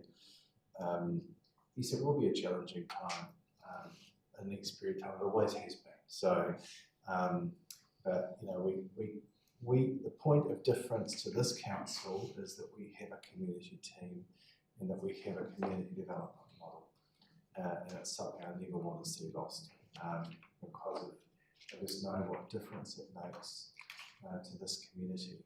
That's our point of difference. So thank you for the lead that you play in that.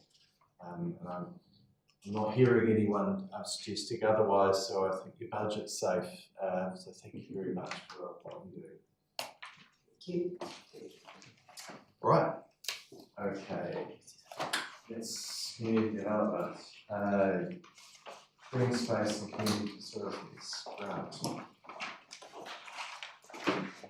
Right. Note the team here are impressed today with their ties on. So they get the best dressed award. Yeah, green space. Hey Chris, wow. It is Tuesday. It is Tuesday, isn't it? It's tie day normally. Yeah.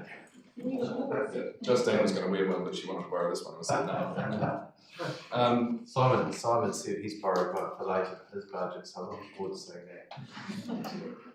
I have just one thing to raise before I take the report as read, and that's just to inform the council around some clarity on the main power solar panels report. That will be coming to a meeting in February for the council to consider. However, that budget is tied in with the rate cap that we have here within the rates envelope we have here within the annual plan. I guess just to sort of outline in the background that is over time a cost saving option for council in terms of the payback that we have on that with the life of the solar panels versus the buyback period that we have there. So that will be coming to council following this process in a separate report. Other than that, I will take the report and vote commentary is read. Excellent. Thank you. Any questions? Councillor Richard. Thanks, Grant, for the report. On page 315, you refer to Edward Street and the purchase of that building. Outgoings 41,000 compared with the lease payments of 60. But it seems to me that 41 doesn't include mortgage interest payments, loan payments. And if that was the case, rather than being cost neutral, we'll actually be subsidising that.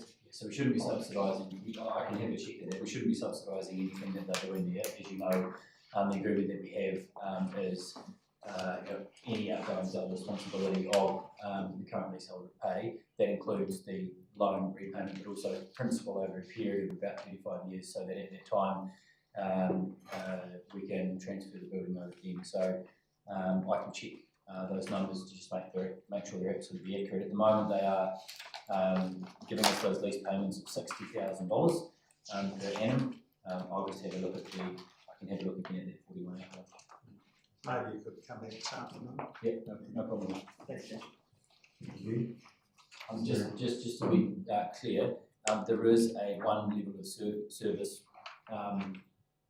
thing identified in this budget, which is the removal of the bags from the dog parks. I just thought I'd bring that to your attention. I know it's only $15,000, but we have had some questions from councillors about that. The answers were circulated, but that is a level of service decision that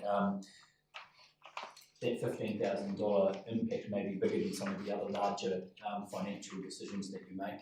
So you may want to consider that. We're recommending removing it, and we're confident that that won't cause a huge issue within our dog parks in terms of the mess being there.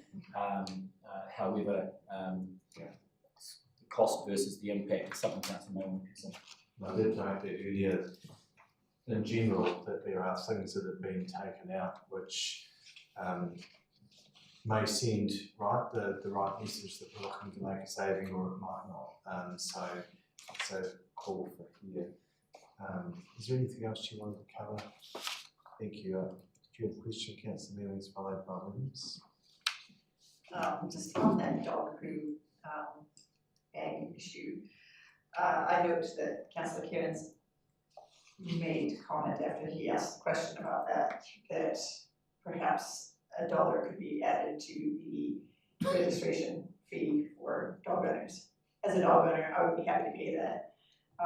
But how many dogs do we have versus that $15,000? Would that actually pay for more dog poo bags to be provided elsewhere? I think we've got 11,500 registered dogs somewhere in there, so it has to be 11,500 or something like that. So it wouldn't cost $1.30 or something each. I mean, I never go out without a bag, but I'm just wondering if that suggestion would actually result in being able to actually provide more of those elsewhere.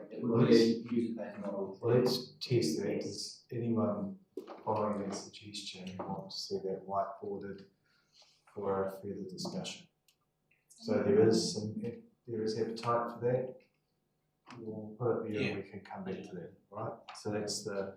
We just have to check out on the legalities of doing that. Yeah. Because it's may not be activity that you can charge dog people. Okay. If that's not the case, and also if we only have 11,000 dogs and we are saving $15,000 let's whiteboard it. There would have been a mover and seconder for that if I'd have called on that. So if we whiteboard that, And then if time, Jeff, if the team, before we finish tonight, are able to check whether that's a possible thing for us to do, then we can come back to that later. And number of registrations. We'll get that. Right, okay. That addresses your question. Do you have that? Okay, so just Councillor Williams. Councillor Williams, do you have a question? Two questions, I just can't find it where it is, but we had a memo the other week from the community boards that there's going to be 2 toilets, one demolished in Norton Ave and another one replaced, or both of them replaced. I can only see $300,000 in the budget for those, so. That's this year. That's this year, it's going to be done. Cool. And the other thing is, you've got on page 330, land purchases of about $1 million here. What area is that for? Which line are you talking about, sorry? Is that under the replacement, sort of new work? District reserves, land purchase, neighbourhood. Oh, so that's where we get new land through developments. We purchase the neighbourhood reserves to be able to service those, and we have a level of service which requires a hectare of land per 1,000 new residents in that area, and we negotiate where that is with the subdivision at the time, and that goes towards purchasing that, and it's generally offset by income that we receive through development contributions to the development. Cool. Councillor Blakey? Yeah, I know it's on page 323 at the bottom, and that's been pushed out another to 26. The Cobb Cottage, is there any earthquake insurance factor in the rebuild of that, or what are the financials involving the EQC? No, the Cobb Cottage is actually in reasonably good shape. The problem with the Cobb Cottage is, like any Cobb Cottage, it doesn't meet any earthquake standard at all. So a structure that you're going inside, obviously, being a Cobb Cottage, and an earthquake has a pretty high risk of falling over. So at the moment, you can go to the outside and kind of look from the outside, but there's work to do to strengthen it to a point where you would actually be able to go inside and enjoy that as an asset and have a look around and things like that. So we've spoken to the people from the Hood Records Society around options for the Cobb Cottage. We've pushed it out on the basis that we're still doing the review of their sort of collection and storage and how that links in with any future Rangiora library extension, and they've indicated that they're reasonably happy to have those conversations and push that out. But there's no EQC money can come from. Thank you. Yeah, I had a similar question around that. They do regularly ask, so they are happy with that. I believe Grant's been in conversations with them, that they absolutely understand the strategy. They are open, they've had discussions around, whether or not in the future, in a different, whatever it looks like, the Cobb Cottage actually comes inside, and then do you have to strengthen the Cobb Cottage because you've got components of it within a different sort of museum, and you're showing it and displaying it in a different way. It's actually a replica that was moved to the site. And so there's options as opposed to something historic to be able to do something with it in a new, whether that be a library extension, whether it be on the existing site or some other. So I believe they've got a conversation next week or the week after with the museum executive to have further discussions about that. Yeah, they've got a meeting on the 11th of Feb, so they're going to discuss that there at their committee. They've already had kind of hallway conversations, I guess you'd call them, about it, but they understood the logic and they see sense in kind of planning that all together with the museum and what the future of that holds as well. Okay, thank you. If there's any, be good to get briefed about that one, please. Probably back to CNR at some point. So I had Councillor Ward, Filter and Williams. Mine's just an operational question that was brought to my attention at our break. Didn't we? No, sorry. Toilet signs. Right, okay, sorry. Right. Yes, toilet sign at Glentoy Walk says toilets there, but there's no toilets there. We don't look after it. I think that's a tough one. That'll be part of conservation. We don't look after the Glentoy Walkway area, but we can pass it on to the Department of Conservation. Thank you. Yeah, we're going to assign to a toilet that doesn't exist. Cost same. Your care removes a number of toilets and around for a variety of reasons. Yeah. Thank you. I've done one. Additional question, Councillor Thornton? Thank you, Mr. Mayor. Just a question about hard services renewal, page 320. The mention there of staff to identify the hard service location requiring renewal. Just want to know, presumably, is that the tennis courts? Yeah, I went and actually had a look at them Yeah. last week. Yeah, you saw it. Yeah. Yeah, really good. Well, bigger question, tennis courts, some of them were legacy tennis courts which are now not really operated by functioning clubs or private use. Will that be part of our facilities review? Because we've got other courts in a similar situation. Our courts are actually in really, really good order. We actually went through a replacement program a number of years ago and made the decision that we would, if we were going to have these assets, then we were going to make sure that we actually had them for the community to play up to a certain level. But you're right, there are some Warren Reserve, as an example. We have a really nice tennis court in Lees Valley if you happen to have your tennis rackets in the back of the ute when you drive over there. We, for the long-term plan, always go through the sports facilities review, and we've got that listed as something that we'll make sure that we review and come back. They are expensive to replace, and there are a lot of legacy ones around.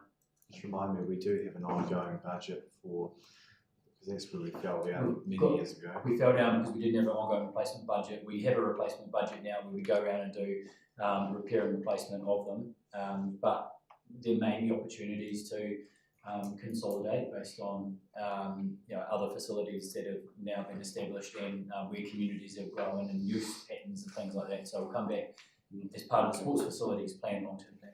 Thank you, Councillor Williams.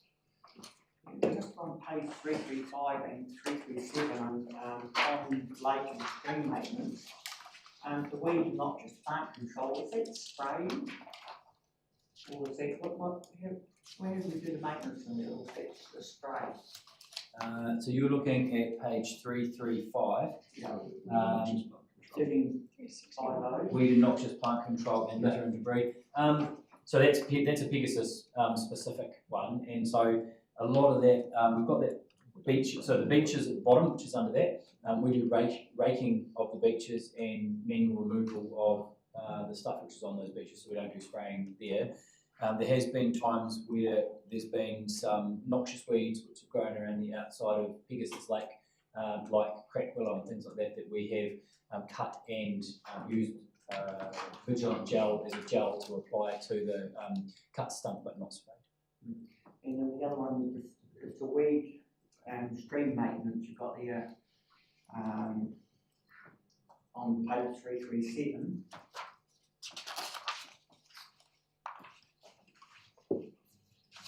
So this is the same budget but for the rest of those areas where we have maintenance responsibilities for riparian margins along some of the streams. So the 6,000 is day works, and that day works generally is rubbish removal from those lake and stream edges. The rest of it is cutting back manually, generally, most things. So again, we do a little bit of the cut and paste, but we don't spray along the stream sides. No, just where it's got the weed, whether it's weeds on the dry land or weeds in the water, because somebody has to be spraying the. Yeah, we don't have maintenance. We don't actually have maintenance responsibility for Pegasus Lake, so we don't do any spraying or any maintenance within Pegasus Lake. That's 10% responsibility. Somebody is. Yeah, it hasn't been us who's gone and actually sprayed into the aquatic environment. We're not responsible, or we just don't do that. No, that's all. Thank you, Councillor Rickman. Thank you. I've been to Lees Valley quite a bit in the last couple of years or so. Where is the tennis court? So we actually, there's an old school there, and we leased the old school out to the residents, and it's been many things over the years. It's been a school. I think at one stage it had a little bit of a bar in it, but that's no longer there. It's got a little barbecue area. It's got a sports field. It's got a tennis court, basketball court. It's actually quite a cool little place. We do get a couple of freedom campers that go there, but if you're willing to go all the way to Lees Valley, we kind of accept that. So it's on the right-hand side as you drive across the bridge. Todd Property put some money into it some years ago when they were there for me around. You can take your tennis racket next time. Yes, I'll look out for it next time. Yep. Alright, Councillor Kears. Yeah, Councillor Williams, could you tell me Michael? Thank you, Mr. Mayor. Thanks, Graham. On page 314, with regard to the strategy and partnerships thing, just wanted to understand, in terms of you working alongside event organisers, is there a strategy to reduce waste, therefore to reduce costs massively in regards to some events create a huge amount of waste, and if we had the right strategy, the right team, we potentially could reduce a lot of that waste. And also in terms of the urban 95 direction, are we going to get a workshop or a briefing with regard to what that direction is, please? I can answer the waste stuff on the events. So we have been getting some advice around that, and we've also been talking with the NC a little bit. We actually did link them up with waste minimisation event specialist a couple of years ago. So there's definitely work going on there, and a lot of that intel is being shared. So there's definitely the appetite to kind of have that insight into what happens with events into the future. I'm not sure about the urban 95 one. I'll probably let somebody else answer that one. Thanks, Graham. What was your question about urban 95? Well, effectively, it's saying that they're going to deliver on the urban 95 direction. So we don't know what that urban 95 direction is. I believe there is one person in the room that could answer that. You? Well, there is, but I wasn't aware it was in there. So I think it's, as Chris, as I understand, that's yet to be defined. And what impact, if any, that will be. So there's work to be done before that work comes. Yeah, we've had a bit of an internal meeting with staff members that were involved, and there's a bit of information sharing that needs to happen to let people know what it is, and generally I think there's some ways of working, ways of thinking that would have positive implications for the existing program of activities and services that we provide. And so looking at reporting back on what it is and how it might change people's thinking and improve the things that we already do, I think is important when we're working on that. My understanding is it was to be considered to be built into BAU, rather than a specific. And look, I'm happy to provide the briefing in due course for the staff when the right time is, and be part of that and share what we do while on that great opportunity we had to be on that program. Yes, please. Thank you, Dave. Any other questions? I'm not sensing any amendments, so we can tap the green space and community facilities budget off. Thanks, Grant, to you and the team for what you're doing. Alright, Chris, we might as well just quickly deal with your overhead while we're here. 365, and then we're going to break for lunch. So, is there anything you want to cover off?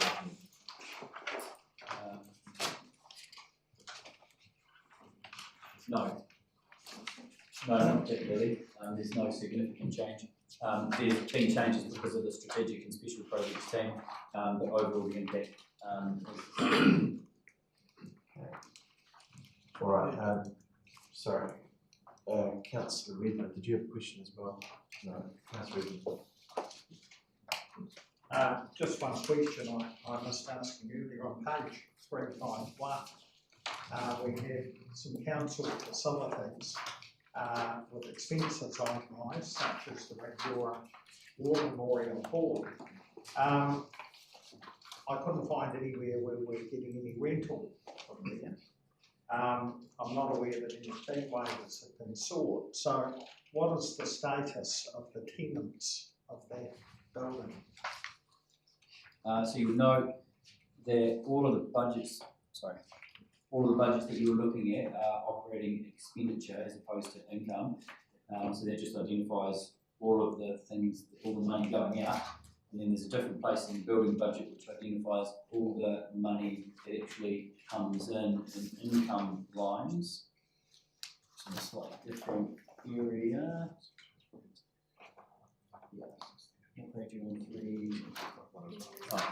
So if you look above 1351 income, that's actually coming up, estimates for all of those facilities. In another part of the budget, not specific to buildings, but useful for your information, and more relevant to actually Rob's property one, we've got a lot of leases that we actually have, formal leases, right across a lot of our different asset types. And so for the next budget, we're going to be looking at having those all in one place. They'll still link to the individual budgets and the amounts go to the individual cost codes, but we need a bit of a better overview of where all of our different lease income areas are going to go. So it's something that we're looking to improve for the next plan. Okay. So are we looking at reviewing the rentals for those types? No, not necessarily review. Well, there is also a lease and license piece of work that Rob will be doing to do that, to make sure that we've actually got different categories of how we're charging and get some council consideration of the different sorts of leases that we have and our methods of charging for those different sorts of leases. And we're bringing that back. Thank you. And the overhead budget is questions, comments? Councillor Williams? Can I bring up some of these clean costs, like the inside hall, for example? Do not the people, when they use the hall, clean up after them and leave it in a respectable state? Which budget are you dealing with here? Page 352. So we had moved on from there, but are you going back over it again? What the back to that here. Right, that's right. I'm just being clear which one we're dealing with. Can I just park there? Overheads. Is there any further questions on overheads? No. So I think we can consider that ticked off.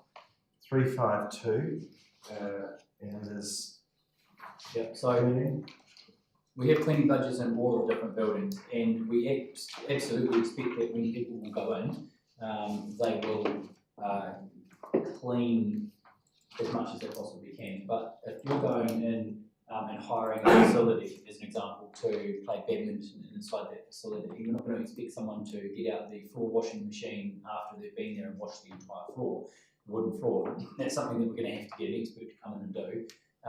There's a lot of cleaning tasks that you just wouldn't expect a casual user to do, including wiping down of skirtings in our town halls, cleaning all of the seats with a vacuum cleaner, getting popcorn out. It's not something we expect people to do there either. So these are a certain level of service we'll be providing over and above what those individuals are expected to do. Do not citizens advice, for example, clean your own building? Citizens advice is different. Citizens advice lease that. And so we don't have, that they're responsible, they completely lease it. Casual users who book a facility, there's a different expectation around legal service. But you've got a cleaning budget of 790 for citizens advice. Page 353. I can look at that and bring that back, and by the end of the day, let you know what sort of cleaning we do provide for them. It could be a $790 saving. Or is it an in and out that's covered in the rental? So it would be good to just know. I'm not sure I'll have a look at it. Any other questions there? All right, well at this point, so Chris, with that clarification, we come back. That's the green space, community facilities and community overhead ticked off. So we will now break for lunch. And then we'll be back at strategic and special projects 373. So I think if we're back about half an hour is probably be enough, wouldn't it? So say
Duncan. I'll take the commentary as read, but acknowledging this is a new activity in the budget. If you answer any questions. No questions. Any questions? No? So that ticked off then. Here we are, that's picking up pace. One question. Yes. What do you do? It's glad you asked. It's written in the unit activity summary. You try to What he doesn't do. bit of detail. If you look on, oh, good. Okay. I think we all know the value that Duncan offers. All right, thanks, Duncan. Earthquake recovery, in fact, I love it, right? 379. I think that one speaks for itself. It's not a lot of projects left here. Or one or two. Yeah, the main ones here were registered in the last, will be the last year for Hurry Reserve main Kai project. And the other main one is the Murphy Park Kai River Access project. Okay, and there's the balustrade project, which that's got to come back with a future report. It's progressing quite well at this stage. Right, questions? Right, thank you. Thanks, Duncan. Rob, there's property. Yep. 391.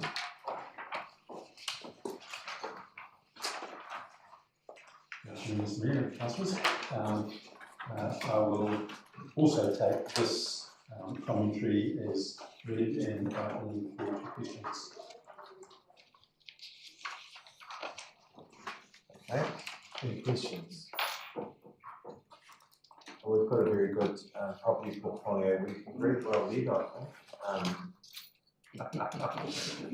He's doing a good job working alongside this, so right. Take one question. Yeah, sure. Thank you. I had a query for some time about our forestry assets that's under your land, and our reserves we replant and pines. I feel Councillor Blakey should be here. I think he's got an interest in this as well. Why do we continuously replant and pines? Is it the most economic use, and how does that compare to native planting and using carbon credits and all sorts of stuff? So what's the economic equation there? I've noticed some sections we could put it back in pines again. Right, there are in fact quite a large variety of land classes or types that are in our forestry portfolio. Some of them have come, for example, from gravel pits that are disused or have never been used, some from reserve land, some from general freehold title land. So there's a variety of different land parcels. I think it's about roadside corner sections, sort of Swallow Road, Woodfield Road, I think Tram Road's another one, you know, those sort of triangular sections that we've seen trees planted. So yes, some years ago we employed a forester directly. He also looked after a rural fire forestry, and when the things changed, his role was established as part of the things changed. So we've changed the way that we approach things. However, he was very keen on planting as much as he possibly could in forestry. So we alluded to there being a wide variety of different land tenure types. That has something of an implication on our use of forestry. Often those are not necessarily suitable for recreational purposes, but they were a suitable use to put in forestry or were in forestry for many decades. Once they were in forestry, if they are either registered or pre-existed prior to 1989, they're subject to the ETS scheme. And as such, we've got obligations to continue with a compliant standard of forestry activity. Answering your question about the commercial aspects of exotic forestry like pines as opposed to natives, there's probably a differential of about 3 and up to 4, depending on the location, in terms of the establishment costs and management costs of natives versus pines. So it's a much more expensive exercise to transition out of exotics into natives.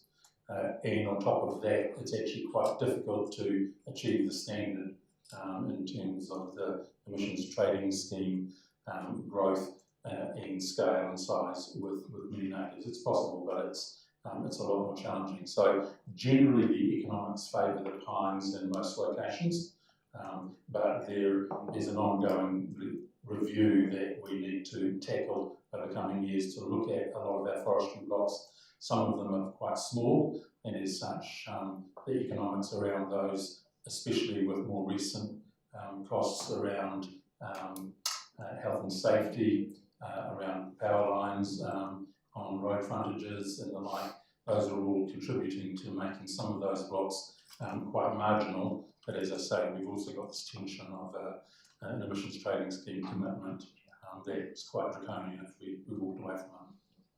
So it can be quite punitive under the ETS to actually remove them and not replant them, is that what we're saying? Essentially, yeah. Extremely. Right. Thank you. Right, Councillor Williams? Small forestry blocks, are we having insurance for fire and all that drama, so they are covered? Yes, they are. The cost of, I think, at the workshop a number of months ago, we alluded to the costs around insurance for forestry as having gone up quite considerably, and as a function of only having one insurance company that's active in the marketplace in New Zealand. The challenges we have are around they don't like us not covering. If you've got a portfolio, they want to cover the whole portfolio. And so we do, but the excess on smaller claims does mean that some of those smaller blocks are quite marginal. So the level of protection for fire is quite challenging. So is it looking long term, viable to have all these small blocks, or with the Perhaps it's something that's a question that probably portfolio group could explore at some stage, because we're getting into speculation here now. I think that would be the place for it to be discussed. And you could wrap all those matters into them. So good, interesting questions. Okay, Councillor Ward. Just a quick question. Down the coast, where we have the fire with the exotic pines, is it advantageous to have exotics on the sand dunes to help in? Would they help in the case of a possible tsunami? Is that one idea, or is there an issue, or is that a help, or a consideration? They certainly were not planted with tsunamis in mind. No. They were early on, some of the plantings along the coastline were there to stabilise the sand dunes and also to reduce the amount of sand blowing across settlements and farmland. So that was some of the thinking. The effectiveness of that has been brought into dispute by specialists, and I'm certainly not one. So there are different views on the benefits of it from a sand dune retention perspective. But as I say, it's quite expensive to migrate away from them, especially on sand dunes. The cost of replanting and natives in those settings is quite challenging to get survival rates and other things like that. Okay, any other questions? General comments? Do you have any amendments? Thanks, Rob. So we now come to planning and executive. So thank you, Chris. And I know that we're going to come back to that one later. So, right, number 13, which is planning and regulation management overview. Is Kelly joining us?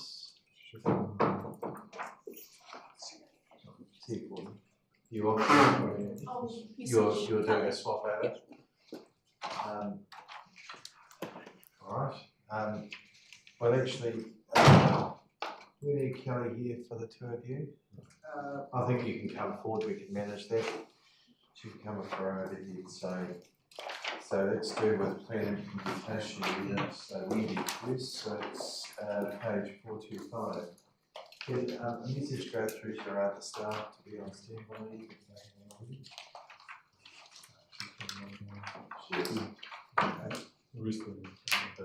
They're all lined up. Thanks, Peter. Is there anything you'd like to cover in there? Budget take, the report is read, just highlight that we're proposing an increase in fees, mainly to our hourly charge out rate to reflect inflation and also the increased insurance premiums.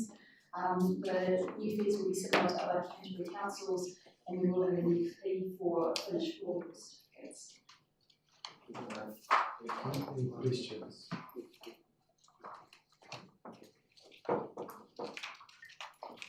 No, just in general, really thank you for what you and the team do. I consistently get nothing but good comment back about your service and how appreciative they are.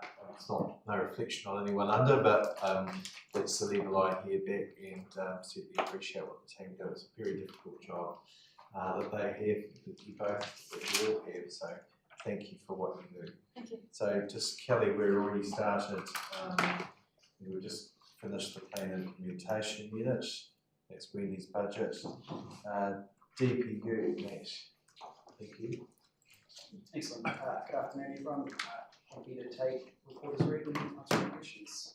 Thank you. Any questions of Matt? The general changes and general comments. Okay, Matt, big area of council, landing at district plan. Ends in sight. Do we think that can run stage? Not yet. Not yet. Right. Thank you. Consider that one ticked off. Yeah. Question, Councillor. Really just an observation, just to thank you to Matt as well and his team and Andy as well as a portfolio holder. So yeah, you do excellent work, and you've been a great assistance to me in explaining the landscape and all the challenges that we face. So thank you. Right. Thanks, Tim. Thanks, Matt. All right. So building unit 1. Sorry, just I'm getting it in order here. Just have the message. This will be your last budget. So something I don't. Well,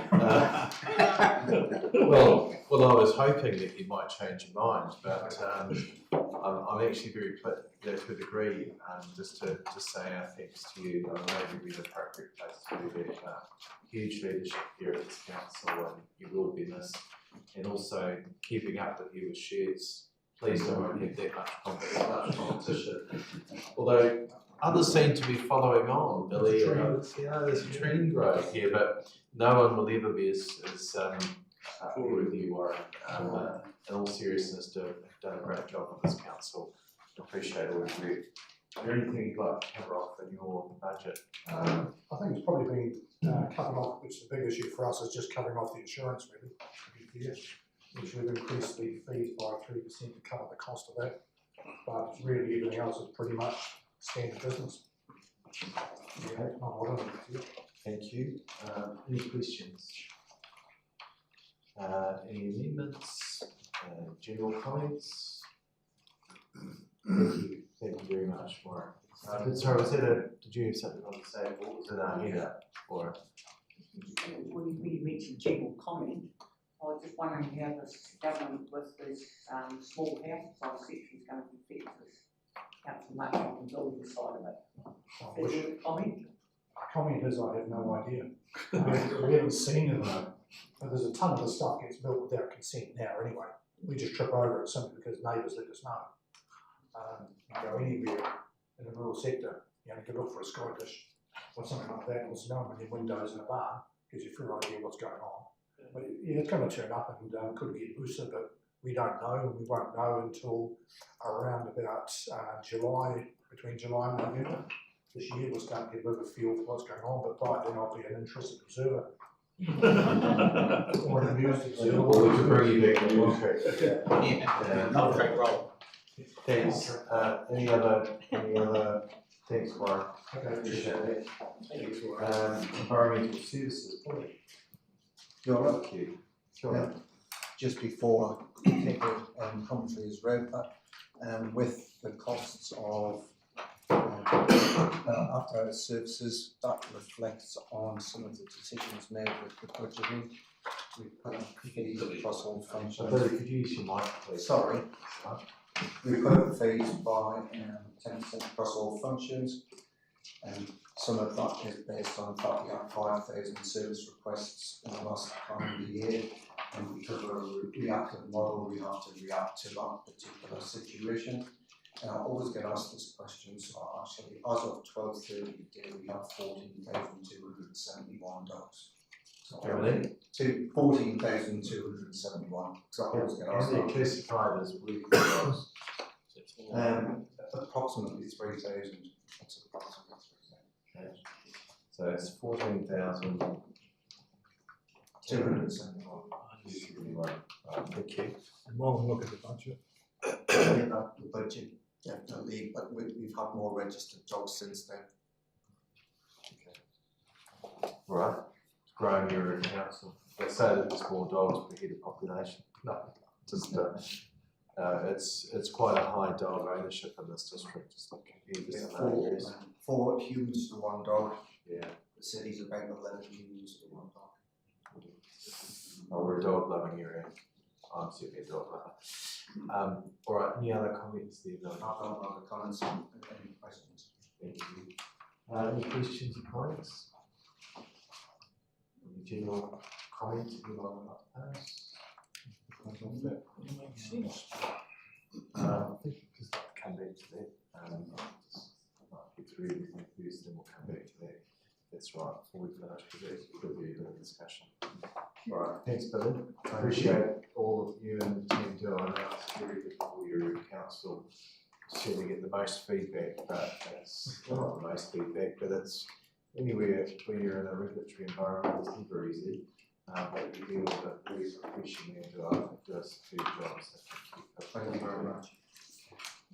All right, Kelly, you're overhead. And thank you for making it on, even though you're not 100%, we appreciate you making your time available. Thanks, and apologies for being late. I didn't realize the stream I was watching was not quite live and had a bit of a delay. The overhead budget there's really no change from the long-term plan, so take it as read and happy to answer any questions. Thank you. Any questions of Kelly? No. So thank you very much, Kelly. We appreciate all that you do in that area, because we spend a bit of time discussing various things between our respective portfolios on council, and it involves you a lot. So I always appreciate your professional approach. So thank you. All right. Thank you. Thank you. All right. So that's 13 and 14. Going quick enough for you, CEO? You kept keeping up? Just. Number 15, which is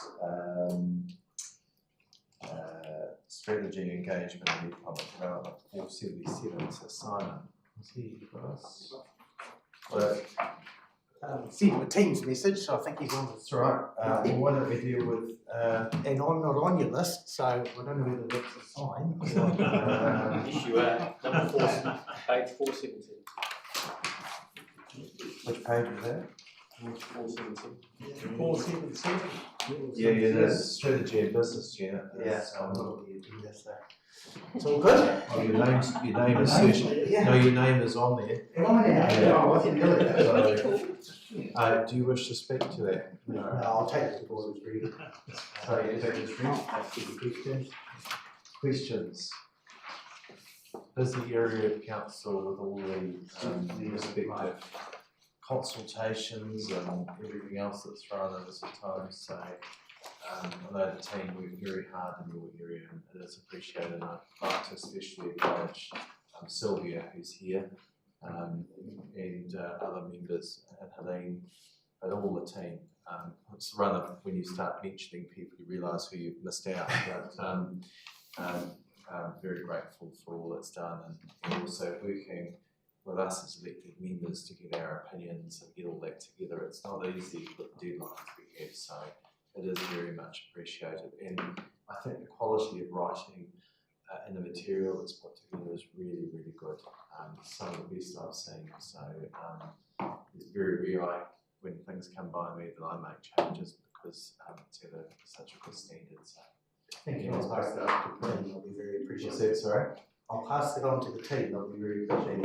Any other general comment? Oh, very nice time, Mr. Hart. Where did you flop that off? It's a general manager, Chris Brown. I thought it looked very familiar. So it was a wardrobe change. That's why he's not in the back anymore. So I think we can say that. What's that? Very efficient. Very efficient. Shared service, shared service. All right. So that one there, 477's ticked off. Okay, thank you. Thank you very so much. we. You do a great job. 489, which is communications and engagement. So that's Alistair's budget. Do you want to? Yeah, no, it's very easily handled. As you'll see, there's absolutely zero change on this budget. We're not closing anything different, just carrying on.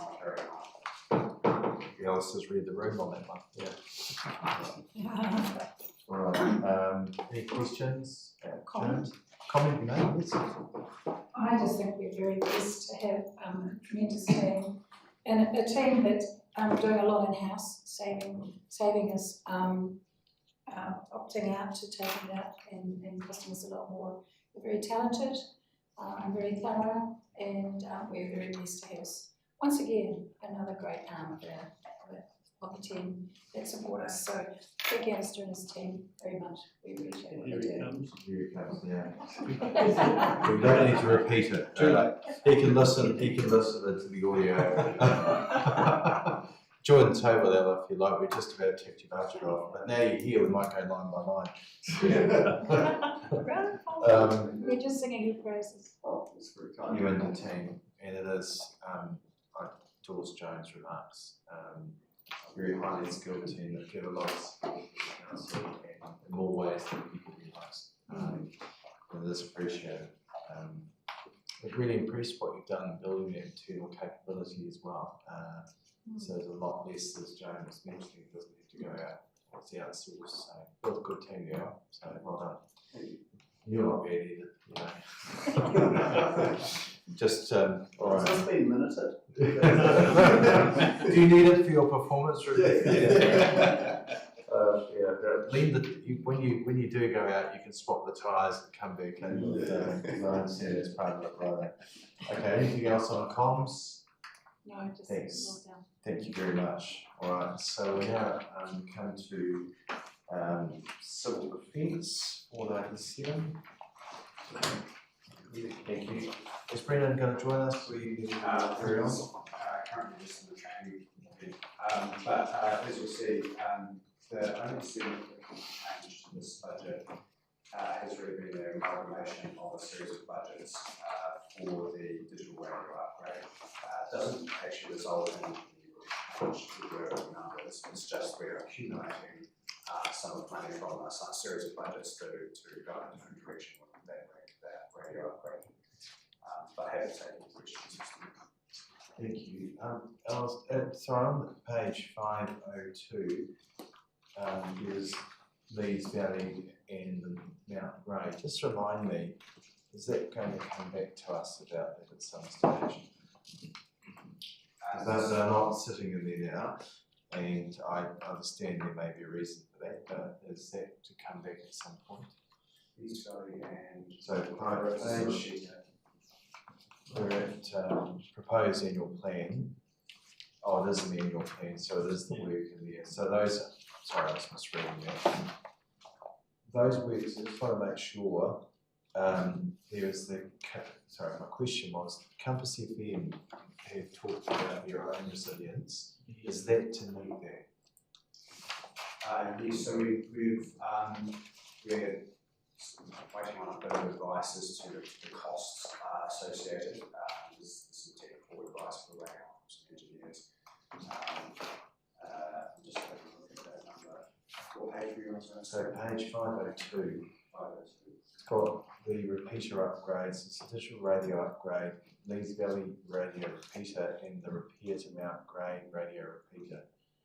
What they've consistently raised is, my concern with it is around our times of civil defence events, and the learnings from us up north and other areas was having effective radio is sometimes that is the bit that makes the difference. Compass have regularly talked in a very vulnerable position up there. Your ability to pay for that is pretty limited. So there was a project that Brennan was asked to do with respect to looking at their resilience, and then was to bring that back, and I just can't remember where that got to. I was just wondering if those works that were there were part of that, or was that work yet to be completed? It was last year's long-term plan. Yeah, I think they're yet to be completed. I remember we had a series of conversations with the radio station manager, and they took a bit of time to get engaged on this to their specific needs. We've had some of that engagement now. We're working with the company to go up and have a look at that and get us some pricing. Then we can come back to you if you'd like on the specifics. But we're very mindful that we're doing something we want us to do some work in that space. Yeah, just so when do you think would be a reasonable time for that to come back? I think not within this, but not the next probably within the next 3 or 4 weeks. I can come back with that'd be great. An update on where we're at. That'd be great, Simon. Thank you. Any other questions? Thank you. Just had a question on the unit activity summary here, the operational support team, and I can't recall hearing much information about what this team does and who they are, and also the extent they work with community hubs. I thought the community hubs was sort of quite a discreet sort of thing, sort of volunteer, locally driven. I don't recall in the community hub meetings I've gone to any sort of talk about this operational support team and how they interact. Is there something I've sort of missed here? So we have 3 volunteer teams separate to the community hubs. So the volunteer teams we have the NZRT 12 team, which is primarily a rescue team. We have the operational support team, and then we have the welfare team. The latter two work more with the community during an event where we've set up welfare centres and we're manning cordons or we're doing things like that. So those teams are only really brought in to help us during an event where the emergency operations centre is active. The community hubs are more self-reliant, more self-sustainable, community-driven hubs which we establish in key areas. There's not a direct relationship between those two things. The community hubs and more their own community hubs out of a community facility. So I just thought, I wondered whether there's some explanation, because we were all told you take your lanyards, you take a job and you go out there, including potentially having to ring around and find out who's vulnerable, who's safe, and who's not. So operational support could support that work too. Yeah, I think what we anticipate is when those hubs are active, because there's been an event, they would work within their communities to create some resilience themselves, but there would definitely be a link between those community hubs and our emergency operations centre, primarily the operations function of our EOC. And if there then was a request from one of those community hubs for support, we might send one of our volunteer teams out to support them, like the operations support team or the rescue team if required. Yeah. What might be useful is through the portfolio holder to perhaps a briefing to council at some point, or an update to a DPNR meeting, to the chair of DPNR, so if he's willing to enable that.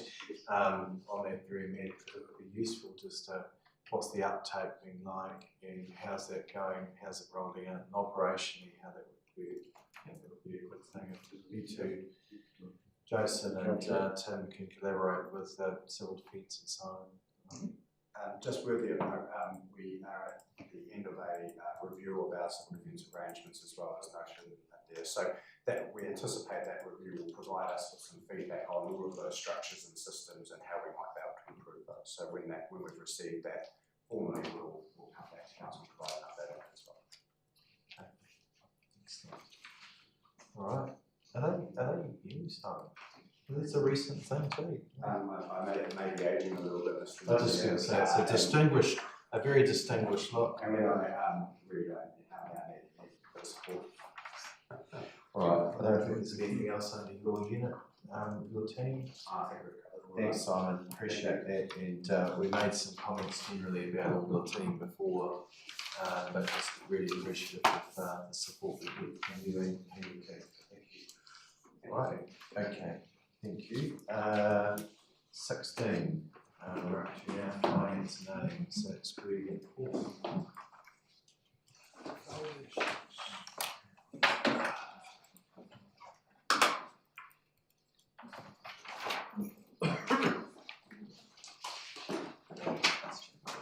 Sorry, what was your question?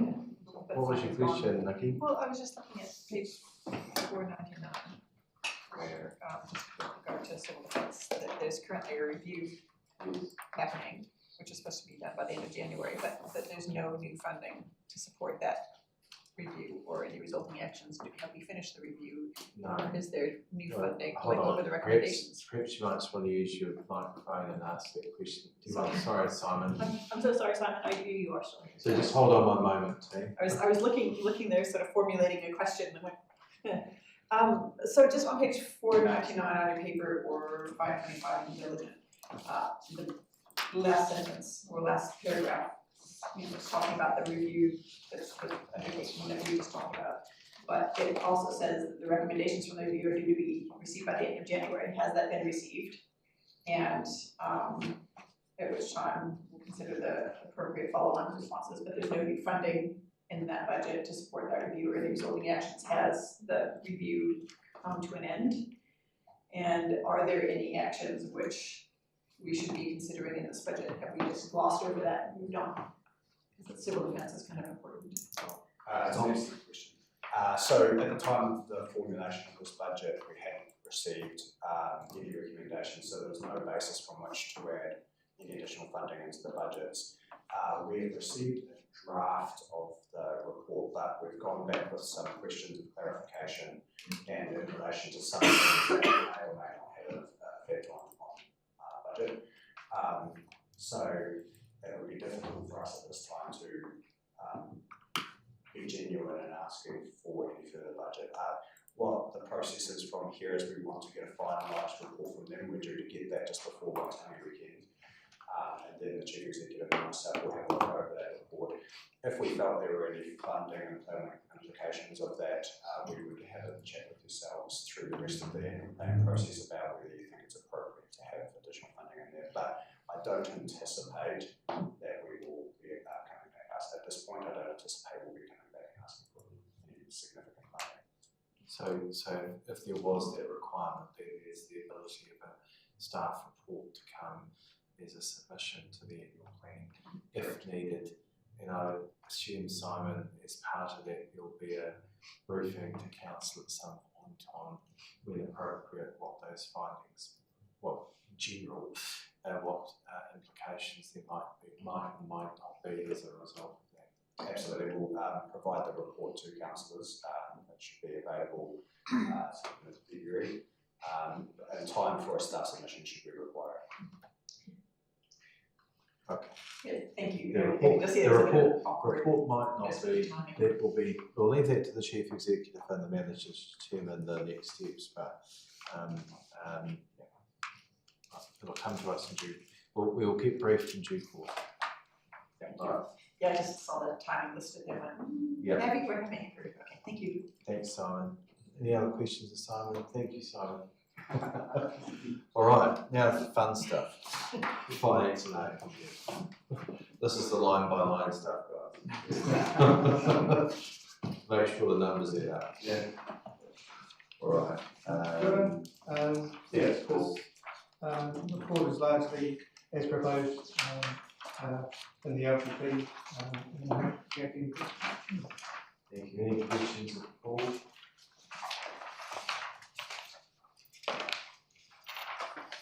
Pretty straightforward. Okay. Thank you. Thank you for, we were saying with Greg earlier, just acknowledging all the budget papers that I know there's a lot of the organisation involved in this, but making sure those numbers all work out and inputted correctly. We know that your team does a lot in that space also. Thank you. Thank you. And hopefully we don't need a whole lot more complications to you today following our meeting. All right. Thank you. Thank you. Pass down. Thank you very much.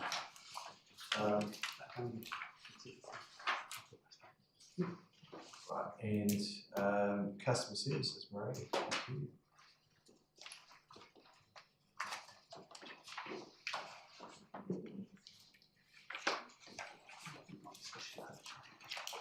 Thank you. Just if there's anything you want to add more budget summaries.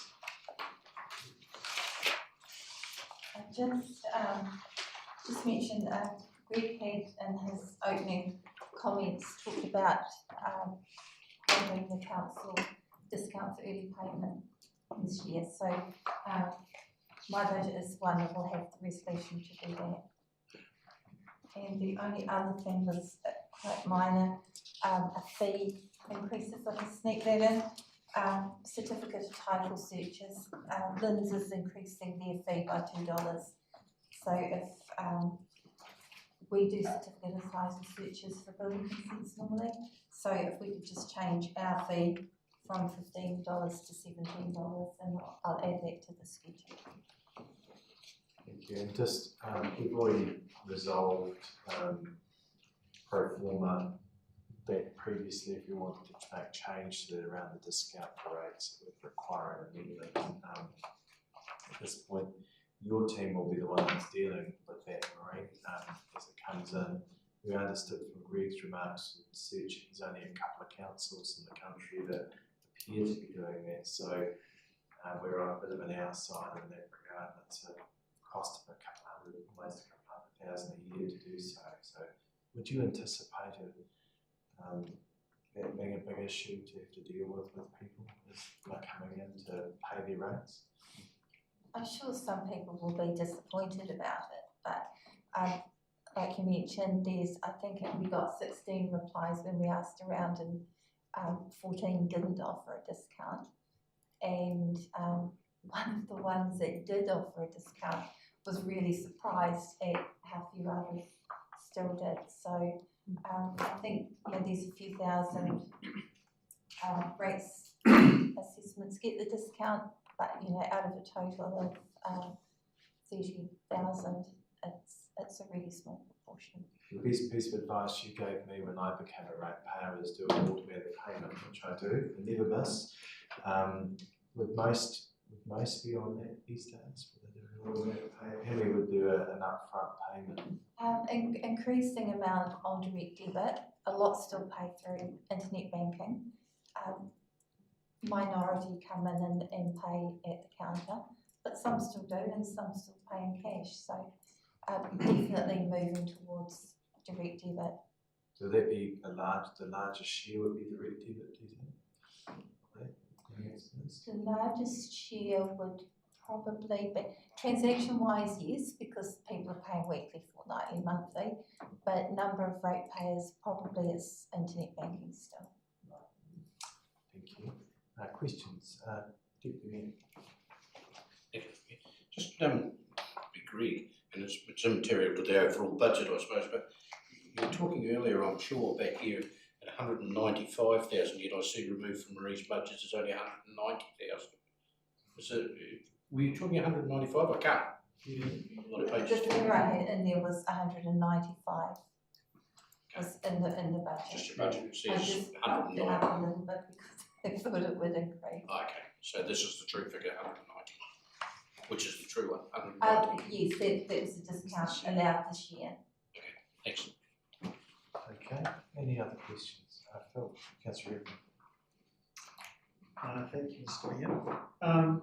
With the people who pay their rates in advance, we give them a discount of 190 or 195. What do we do with that money since we receive it in advance for the year? Could we, and maybe Greg could answer that, could we put that on deposit? We might get more than 4%. Well, it just goes into our, obviously our bank account. So technically, there is an amount of money which would be more within our bank account, depending on whether people that currently pay annually continue to pay or not. But the way the budget is done, it doesn't calculate the exact interest on a forecast cash flow for every revenue item. So what we've got at the moment in the budget is a cost of 195,000, which if we remove, obviously reduces our rate requirement by that amount. You could argue there's a little bit of interest revenue that we might miss out on, but that's not in the model, if you know what I mean. It's not so sophisticated to say we expect to receive on all these days this amount of money and calculate the balance on that level. So you could argue that there's a little bit of offsetting costs, and that's fair enough. But in terms of balancing the budget, removing the budget reduces the rates requirement, and there's so much money comes in out of the council on a week-to-week basis, it very much would be lost in the roundings at that point. So the account where that money goes, does that actually receive interest? So the council has a savings account which it transfers money into to receive interest. Yeah. Paul, tell me the interest rate we're getting at the moment. We're at 4. Say 4%. 4 points up. Yeah. Say 4%. So we have some money in there, but we also keep some in our general account. So, like I say, you can argue there's a small saving in reality. In the budgeting terms, though, if we don't remove the 190, if we didn't remove the 195,000, we'd have a $195,000 problem to solve today. So you wouldn't agree it's cost neutral?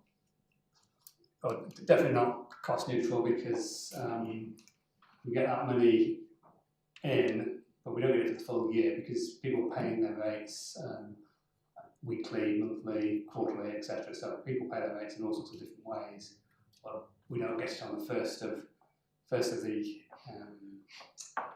July, or in some few other things. So, the final installment's due, I think, in May or June. Yeah, in May. May. So the final installment's due in May. So everyone's going to pay by May anyway. I'm referring to the ones who pay in advance. Well, they still get the early discount, don't they? Yeah. It's paid regularly, as I understand. Is that correct? The only ones that get the discount are the ones that pay the total rates by the 20s. That's the complete amount. Yeah.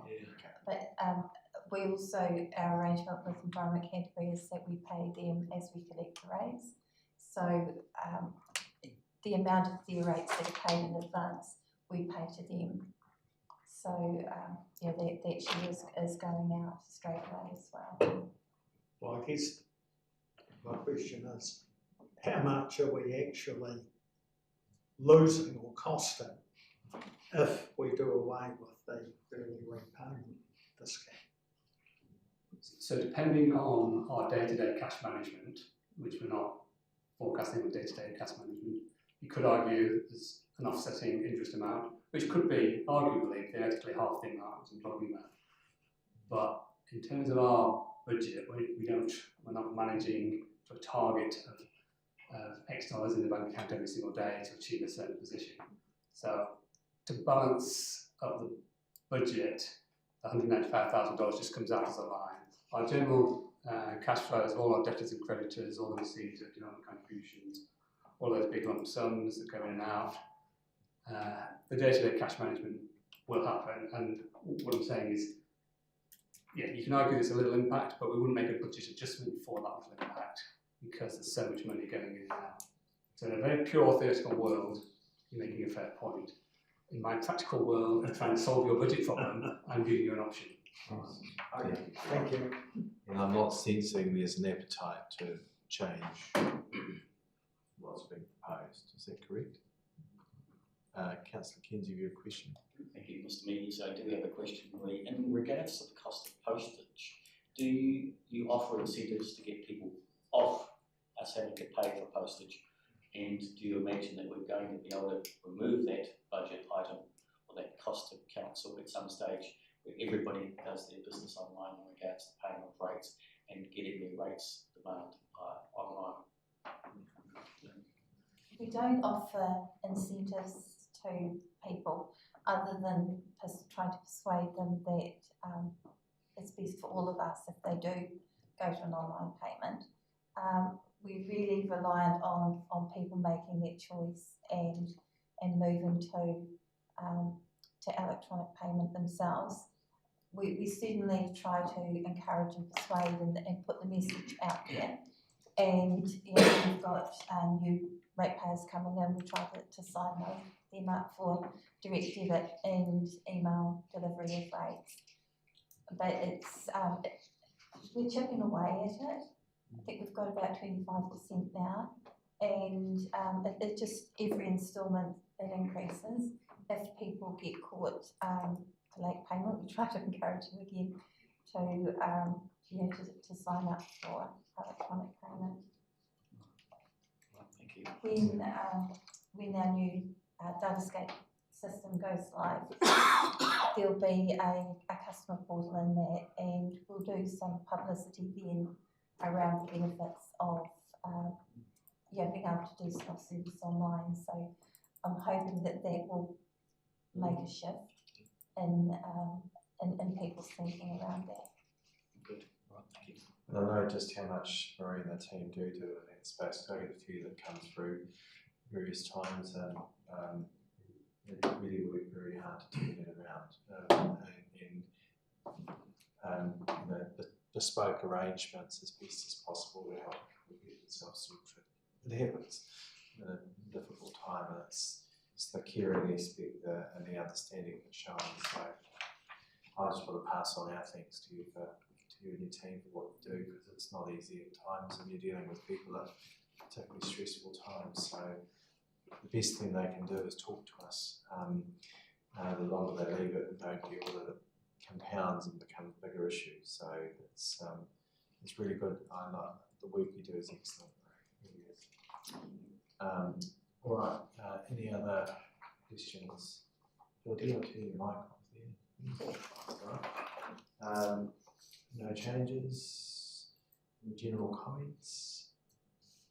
Thank you, Marie. Appreciate the work, as I said before. Thank you very much. Do you want to deal with the vaccine mission report that's on the main agenda? Yes, we can deal with that now. It's a good idea.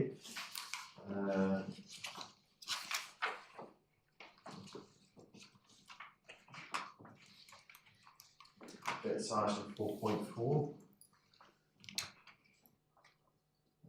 You've got anything you want to add to that, Marie?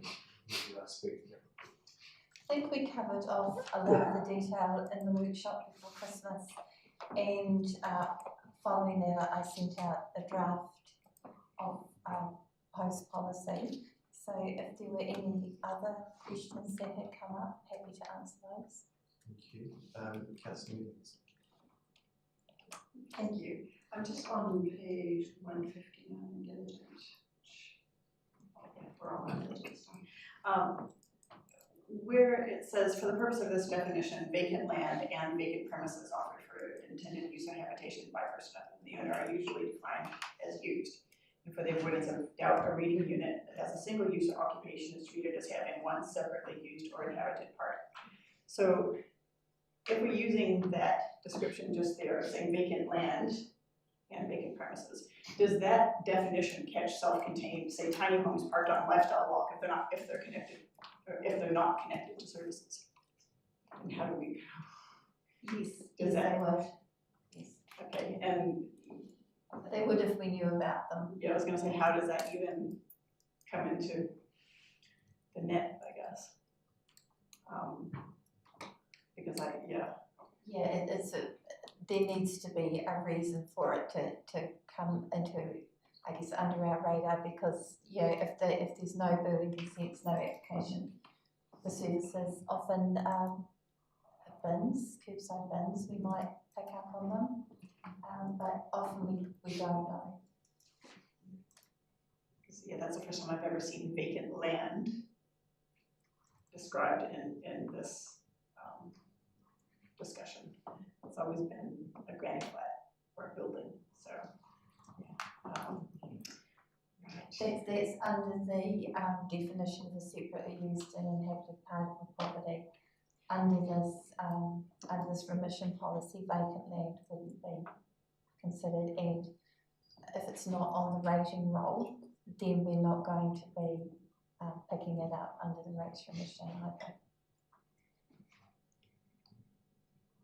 So what you're proposing with this change to the soup, does that cause a problem? So what we're proposing is that at the moment we have, say, a house times 2, and what we do is if they sign a declaration, we just change that 2 to a 1 and do 1 charge.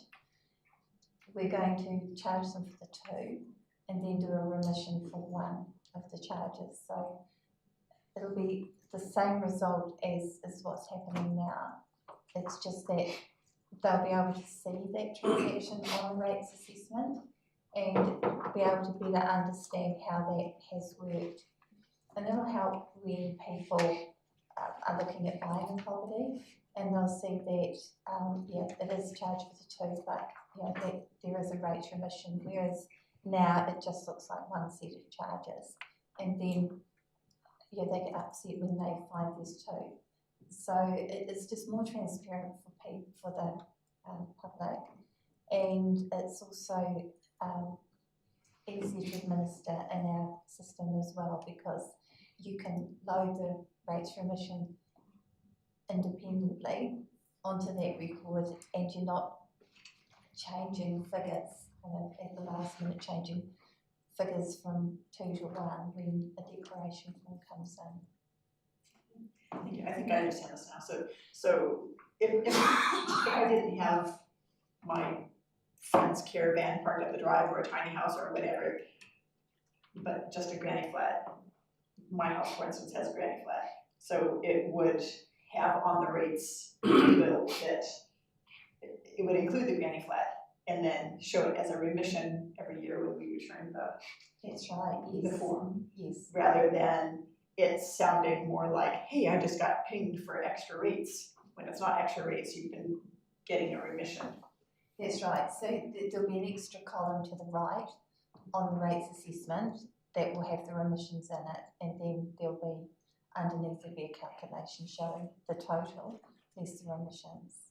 And then that wouldn't capture the likes of a tiny No, or something no, like that at any rate, because they can drive away tomorrow. That's right. Okay, thanks, Nikki. We've got Councillor Williams and Keynes. Just follow on from there, does that capture a rates rebate for the other side of the Ashley Bridge for the water from Hurroi?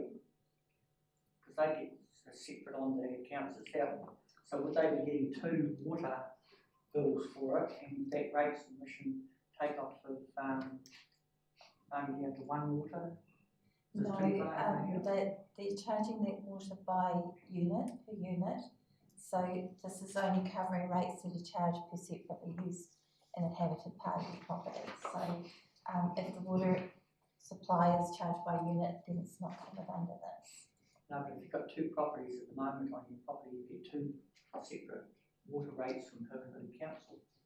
You get a double allocation of the water. You've got 2 properties on it.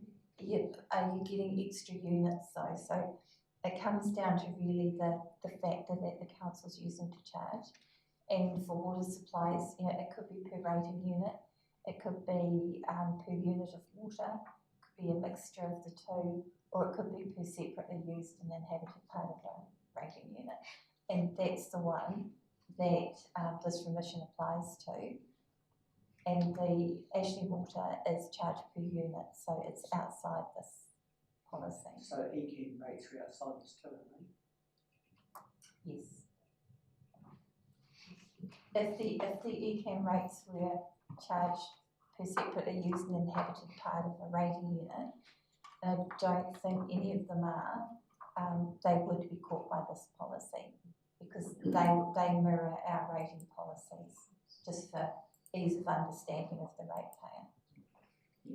Where I was coming from there, if you've got two properties on the two houses, dwellings on the one property, I would imagine Inking wanting a fair share from each of those properties, rather than just, I don't think we'll be charging for one, if we're not. They'll get that in the capital value. They'll get a share of that. The capital value will be higher because there's two houses, and many of the ECAN rates are on capital value. If they did change and had one as separately used and inhabited part of the rating unit, then that would come off under this policy. Thank you, Councillor Kearns. Thank you, Mr. Mayor. Thank you, Marie.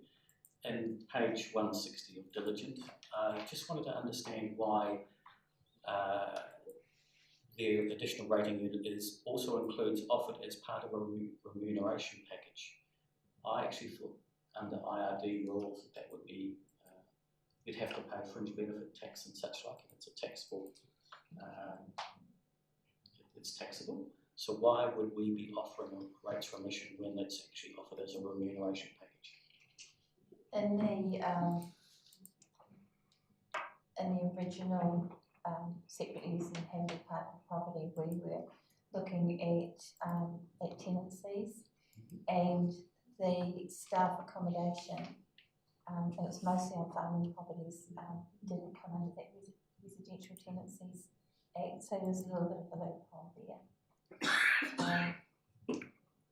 There were tenancies under that act, so they were provided.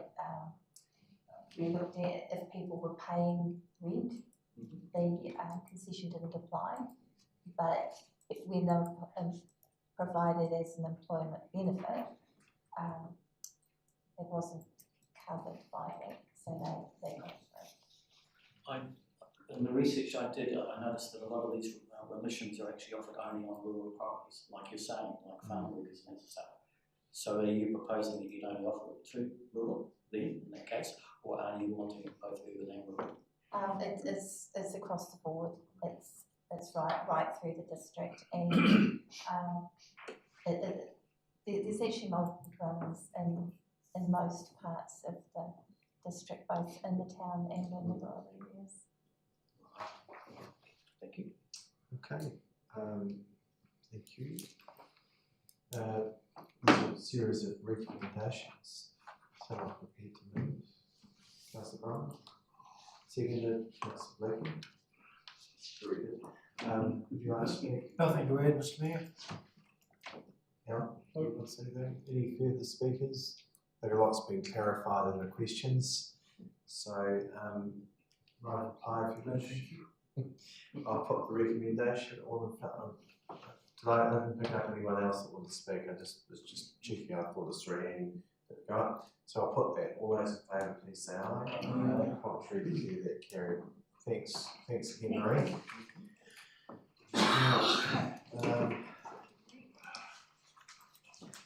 Jeff, Canterbury Museum. This is where you could have asked a question now.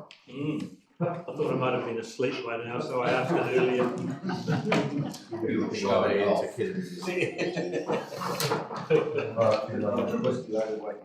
Just for the Canterbury Museum, I think the operation area is stated here as a capital, will be based on our numbers.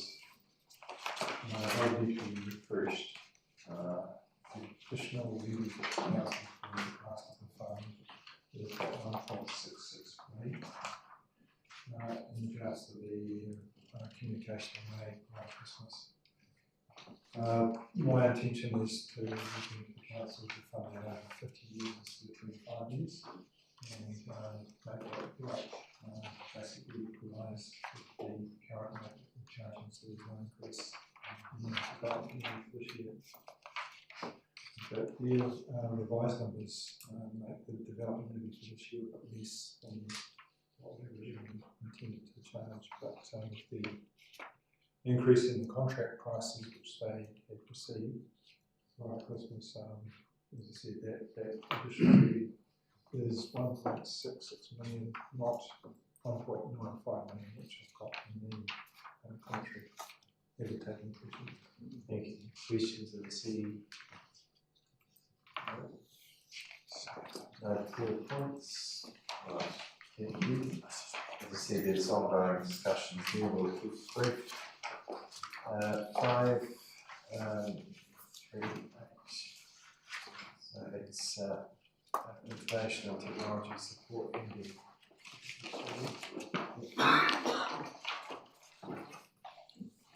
Afternoon, everyone. I'll take my budget paper ready for partners and take any questions.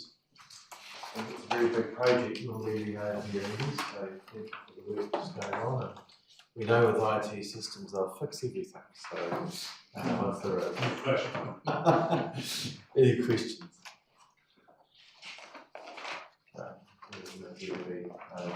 Thank you seriously to all of the leadership in that space and the work that's going in. I know that we're at the hard edge of it now, so appreciate all that you and the team are doing. Right, any other comments? Just want to say thank you. It's been a huge project. I just want to say big thank you, and hopefully you can see light at the end of the tunnel in the next few months. So and set operations will be fingers crossed, and you should be great. Thanks, Andrew. Thank you. We are in a challenging part of the programme, but I think we're in a good place to deliver. Well, good luck. Thank you. Thanks again. Okay, anything else? Thank you very much. Sarah, governance. Quality and risk and creative admin as well. Sorry. If truth be told to your report, so there we are. Anything you'd like to add? No, I'll take the report on through. Any questions of Sarah?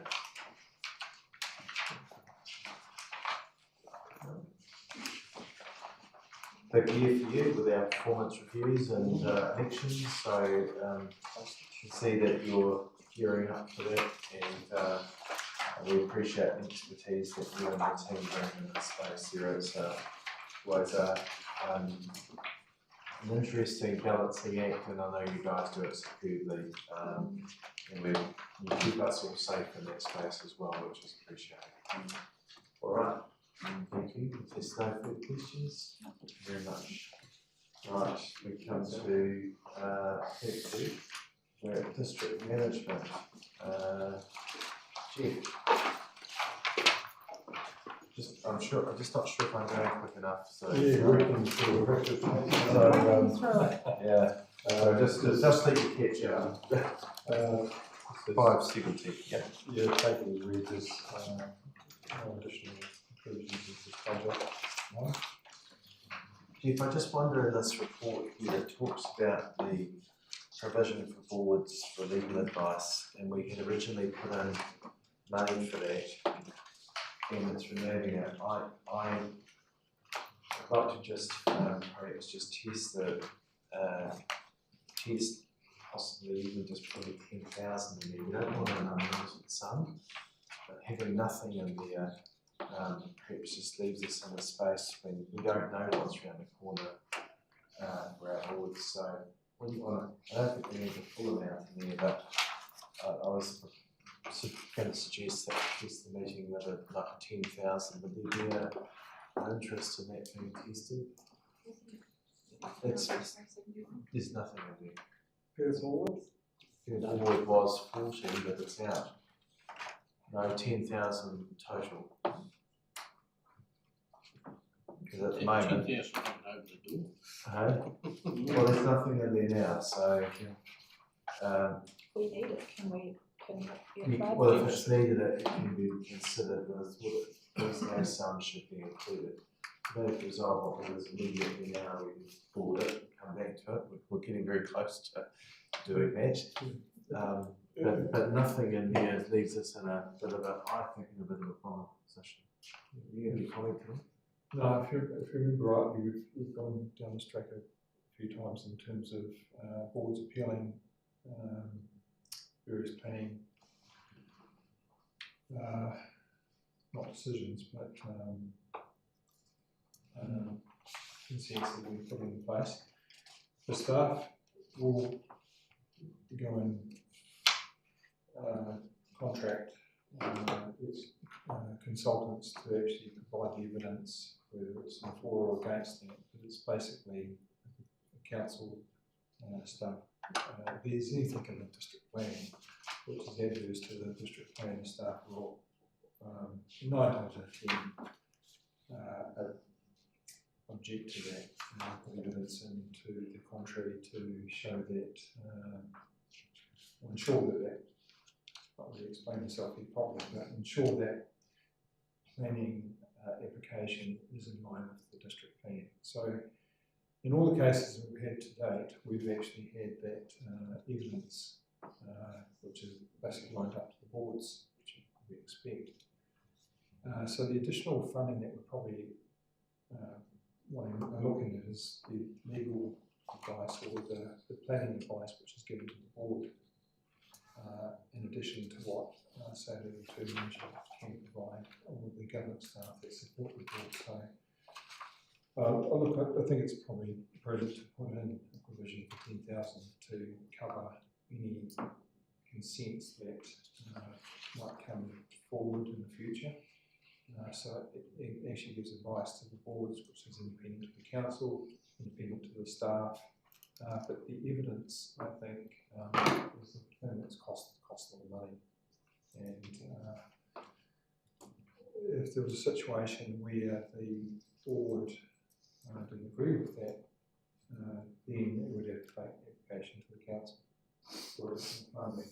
So I think it'd be prudent to put in 10,000 suggested, whether it's per board or $10,000, and then anything that comes up after that 10,000 is through council approval. That would be approval. I support us putting 10 in, so there's at least some framework or some advice that can be got. But if we're starting putting in more than that, setting up an expectation, we've spent a huge amount of money in this over the last period of time. And again, it can be considered any time. So is there an appetite that we put that on there? So should we put 10,000 there now, and we can come back and discuss that in a moment? We don't have to resolve that right now. Is there anyone against doing that? Can we just add 10,000 there now, Chief? And then we'll deal with those in a minute with the wash up. We make it a minimum of 10,000. Oh, let's put 10 and we can discuss that in a minute. Go up. Yes, well, we can, Mr. Lawyer, we can, I'm sure we can clarify the wording suitably. All right. Anything else for Chief under district management? Okay. All right, so we can tick that off. The CEO knows how valued he is by our council and how much we appreciate the leadership he provides. So this budget backs that and supports the work that he does. So thanks, Chief, for your leadership of our organisation, which is exemplary. Sam, this is the line by line. There's only Many three. pages. There's only three of them. It's always a pleasure going last, but nice to see everyone. Nice to see you too, Sam. Welcome. I take it as read, but happy to answer any questions. Thank you. Any questions? It's actually one of the most important budgets because it's looking after our organisation. It is, and it's growing, so. Great. Councillor Kings. Thank you, Sam. Sam, we're talking about legal fees. You've got a budget of 30,000. Do you spend that on yearly basis? We do, and I think in the past we ran quite a bottom-heavy team. It's a very small team, but now we have in place the right skills during the transition, and we've gained great skills in the employment relations space, and I'm pretty confident that in time that will reduce, but for now we do spend that. With the organisation our size, we do face all the usual things and issues that organisations face, but having that expert advice is sometimes necessary to ensure that we're not taking a risk. Excellent, thank you. Okay. Any other questions? Tim? Councillor Fulton? Thanks, Sam. interested in the provision that we made in the allocation for sort of in-house sort of mental health and sort of pastoral care support services, whether that's phone lines, external providers, that sort of thing. We've been through a tough period with COVID and all sorts of circumstances. Yeah. So do we fully allocate that budget? Is that being fully sort of expended, and is there do we have more? Yeah, there's a few components. So we have our the EAP line in my budget is the RAISE service, so that's through Southern Cross, and that's our employee assistance program. So that is the counselling sessions that are available to staff, so they can have up to 3 sessions free of charge about a matter. So that's one really big offering that we make to staff, and that is utilised fully. We also have a wellbeing budget within our health safety and wellbeing team budget, and that has a portion of not only the health and safety part, but the wellbeing element. And wellbeing's really stepped up, and especially in the Health Safety and Wellbeing Act now, and in the work-safe practice and policies where wellbeing is a number one priority. And so we are taking that seriously. We have a work program dedicated to the wellbeing of staff and help respond to that through education and support. From both angles we want to utilise those. And also just in-house and education for people who are maybe having people perhaps having issues they don't know, where to turn to in their professional life and how to address it, not rather than necessarily going to the manager or something. So what we're providing. So from an internal perspective, we do you mean sorry, financially? Oh well, I mean complaints, issues, concerns where how to address something. So a few angles with that as well.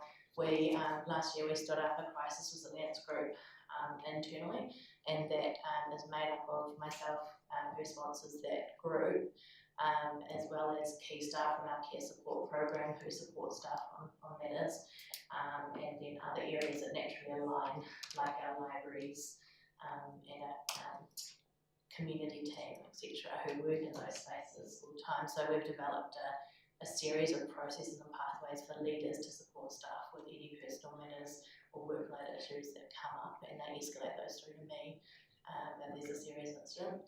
So that is something we did, set up last year and worked through that and are rolling it out in February to all staff, which has been effective. Thank you. Any other questions? Thank you, Sam. That's, as I said earlier, a very important area of our council. I think you've brought a real, in your influence here in the years you've been here now, it's been quite a change in that space for the positive. And from what I hear internally, which you do hear things, people do feel very supported, and there are lots of vehicles for people to get advice and support to Tim's questions should they need it, including the guy from RAISE that wanders the building. Andy, he's lovely to deal with. The building brings a nice calm, I think, around the place. He's well trusted, Sorry? He's really well trusted. Yeah. He certainly, he pops in my office periodically, pops his head in the door and says, how you going? So he's just a genuinely caring person, so it's a great resource that's available, that pastoral support. Thank you. Thanks very much. Thank you. Right, so I'll just quickly go through here. I think that's all the items we needed to deal with in the whites. Budget papers. Anything I've missed there that you've seen? Got all the units.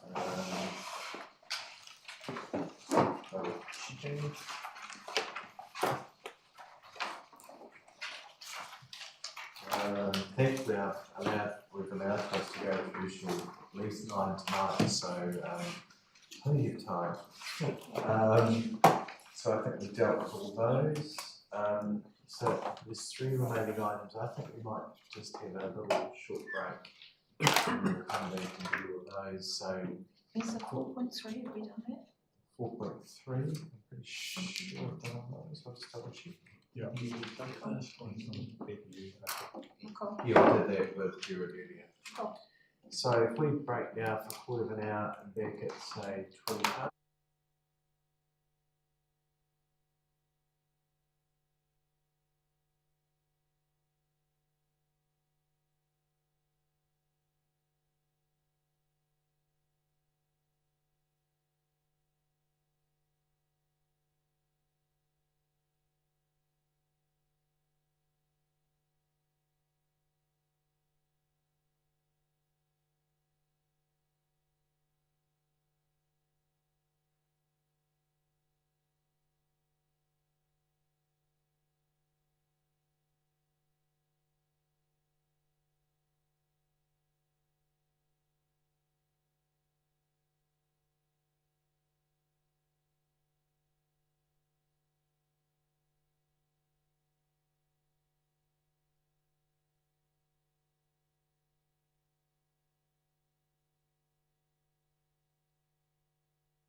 haven't, highly recommended over in the new lane, so a great new place. There was a little new florist that opened on Saturday as well, which is pretty cool. So over off Hunnable Lane, if we finish time, you too can bubble tea. So thank you for the enthusiasm, Nick. Support our 21-year-old new entrepreneur business owner. All right.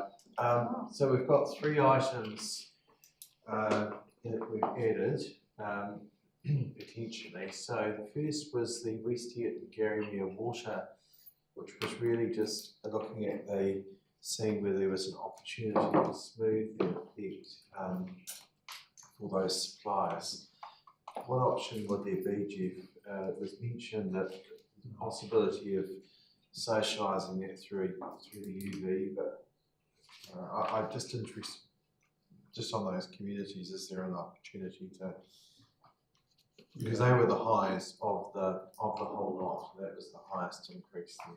Yeah, so finance team just reading through the engineers at the moment for water, and there's some adjustments to be done for the UV depreciation, which hasn't come through some of the transfers in the budget. So that will have an effect, we think, on the revenue budget. We'll talk about another 9% out of that 70% increase. So it'll come down. So that one there could deal with that. Yeah, McFedrins, that's part of Oxford, is that? But we're just checking on the West Hearton one to see what happens there. There's some small adjustments to make to some of the other accounts as well, which would go through the UV account. So we'll make those adjustments and come back to council with the final numbers when we do the adoption. But yes, the 2 large adjustments will be to those accounts. In the dog fees, the dog bags, and the 10,000, the 25,000, we're confident of some of the savings that we'd make in that other area, which would offset this.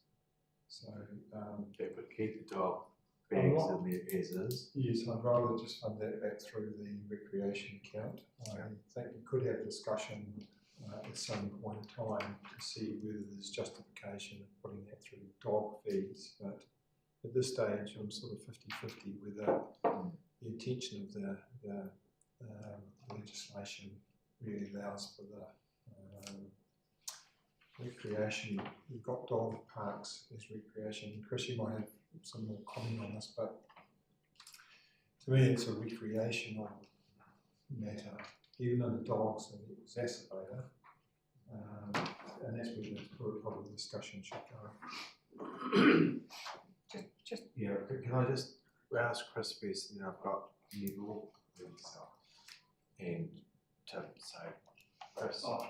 I don't have much to add, just said it quite well. There's a Dog Control Act, and you can only charge dog fees for things which are directly related to dog control. So you've got to make an argument that the provision of dog bags is for the protection, dog control purposes, but now we provide bins in recreation areas and dog parks and recreation areas. It's a level of service we already provide under the recreation account. So I personally support Jeff. I think that actually keeping it in the recreation account is absolutely the right place for it. Otherwise, we can go away and do a whole bunch more on that and talk to the councils about where they fund and what they consider to be dog control and all that sort of thing. But we're not talking about a huge amount of money. It's more actually the user charges versus not user charges, level of service of providing them versus not providing them. I would say we don't get a huge amount of issues with dog complaints about dogs. We do get it from time to time when we generally clean up. Maybe that's because everyone's going to the dog park and getting dog bags and have dog bags all the time. So it's a level of service. One of the complaints I get in the town centre is about doggy do on the footpath. So the last thing one says is more of it because they've been down there and done that potentially. But if there's a way forward on it, Jeff suggested that's preferable than opening up look, I think the aspiration's right around it, but let's check the legalities of doing that. There's a way of absorbing it. It doesn't have an impact. That would be my preference. Neville, followed by Paul. Yeah, look, I've got a couple of issues around this. I support having them, so you know, I support this going back in, but I just and you could spend more than 15 grand investigating what you want to investigate. However, I have several questions. I mean, I just worked out 11,000 dogs at 2 cents a bag, and we're talking about 68 bags per dog in the district every year. I mean, we're wasting bags somewhere along the line. I don't know where they're going, but they're going somewhere. They're not going to, because I haven't used one yet.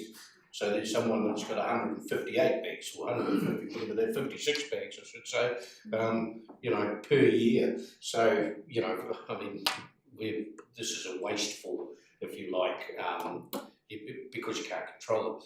But I wonder, and the reason I support it, but I just wonder whether the dog parks are actually the right place for the bags. I think the dog do is not in the dog parks. People who take their dogs there, generally speaking, you know, are responsible dog owners, generally speaking, there's always some nuts. But outside there is where you step on it. So I want to talk about dogs under control. Maybe we could put it under control there. But I just wonder whether we're in the right place. What I'm thinking of, Chris, is actually a bit further down the track. I think we need to have a discussion about where they are, as opposed to, because dog parks, you should be taking your own, and people do, but I've also seen people in the dog park just for about, you know, a dozen bags and take them with them. They don't go and buy them like I do, and mine cost me, I think I worked out about 0.5 cents each bag that I used, where I buy them from, and they're, what do you call them? Biodegradable bags. So we're either wasting a hell of a lot of bags somewhere, and we always talk about 15 grand bigger than 1.5 million. But you can see, in the future, I'd just like that discussion. So I don't really want to get into a prolonged discussion about the bags if there's not an appetite to put it in. Are people happy to put it back in the way Jeff suggested?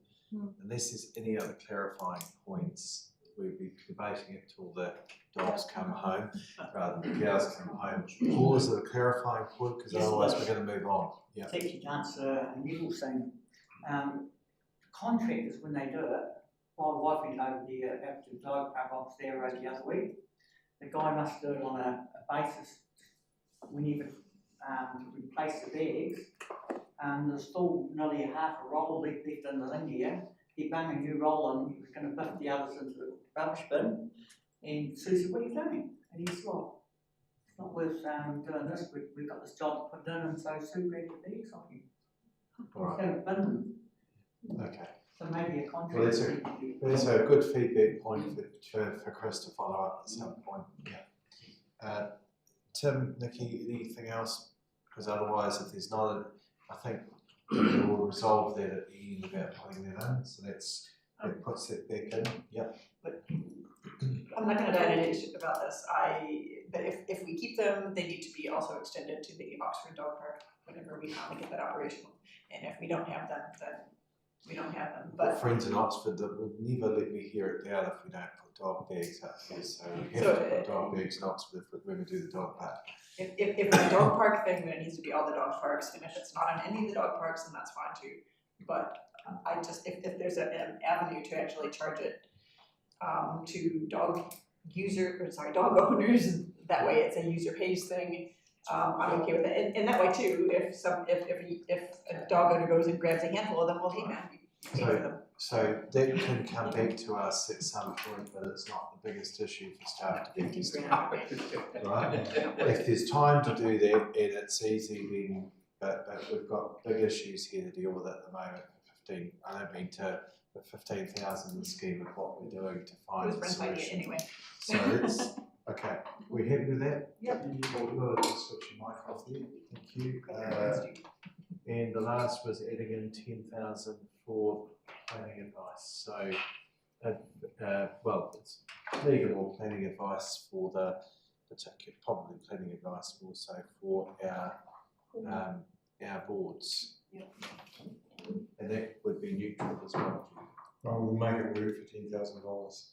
Yeah. It's always the small things that take the time. Sorry, did you want to add something? Just to note that we've got a policy that will come to council at some point to support this if it goes into the budget, and that policy would just, as you stated earlier, I think Mr. Mayor, reinforce that submissions from the board should focus on community views and community knowledge, as opposed to the expensive expert kind of stuff that might have to pay a lot of money. Yeah, well, I think a guiding policy would be helpful, and I think our boards would appreciate that as well. I think there's an intention to take that policy to the boards and explain it more thoroughly to them so they understand planning processes and reliance on expert evidence. So I think that would go a long way to actually having everyone on the same page. And it could go out as a draft for them for consultation, get their views and come back to us. Would be helpful. Phil? Yeah. Are you doing questions or comments? Oh, well, you can do either. I'm in a relaxed mood. Right. It depends what you're asking. I support $10,000 per board, so a total fund of 40 may not be used, but $10,000 over 4 boards, $2,500 a board won't get you anything other than a letter of engagement. So it's not really that helpful if it's only 10,000. And the 40,000 would be a pool, so it's not directed at 10 per board. It's wherever the need may arise. Yeah. And I agree we need to be frugal with it, it's not a mind scramble. Well, if we did 40, there's a budgetary implication to that potentially. Is there, Jeff? It's starting to pushing the light. That's why I was thinking 10. You know, I didn't mind your words minimum, and then if it needs more, it can come back here. We can approve that over and above, but a minimum sum that's sitting there. We don't want to. I don't know how the rest of you feel, but don't want to be sending a message that we're there, and to all groups that there's just an unlimited sum of money. We've spent a lot of money in the last couple of years, far more than we ever planned. And there are experts out there within communities that do give their support free of time too. So it's just bringing that all together, and also the community aspect too. But 10,000 the minimum, I think I'm relaxed, but I'd be reluctant to go more than that, personally, unless there's an appetite otherwise. I think if you look at the number of times the boards have actually appealed applications over the last 10 years. Used to be 1, I think, in 8 years. 5.0 to my best knowledge. In the last year, we've had 3. And we've got to sort of ask the question, how come? And I think it's probably lack of understanding around planning processes, but I think it's also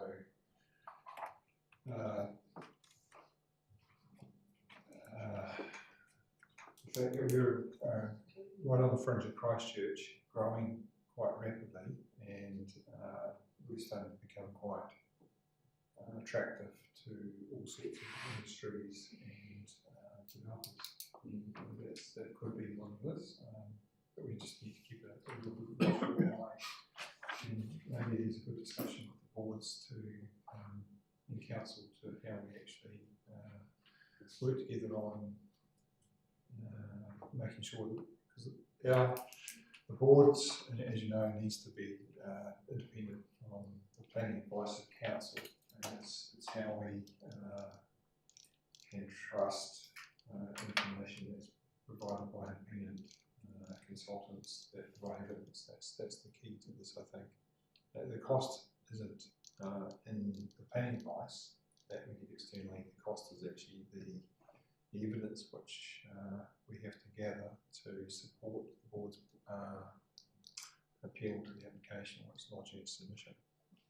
How many of the boards use, those of you who are on boards, use the landscaping budgets fully? You do? Kaipoi? Yeah, pretty much. Yeah, all the boards do. The ability to open it, we could have looked at that and landscaping and legal, but Well, you could broaden it to a general budget with, we could have, but you open that up, it becomes more problematic. So, Tim Paul, yeah. Just speak to my experience in the first term around Oxford and the workload and the onerous nature that went on our chairs, particularly of Sarah and Thomas, and the demands we had for our community to explain what was happening in process.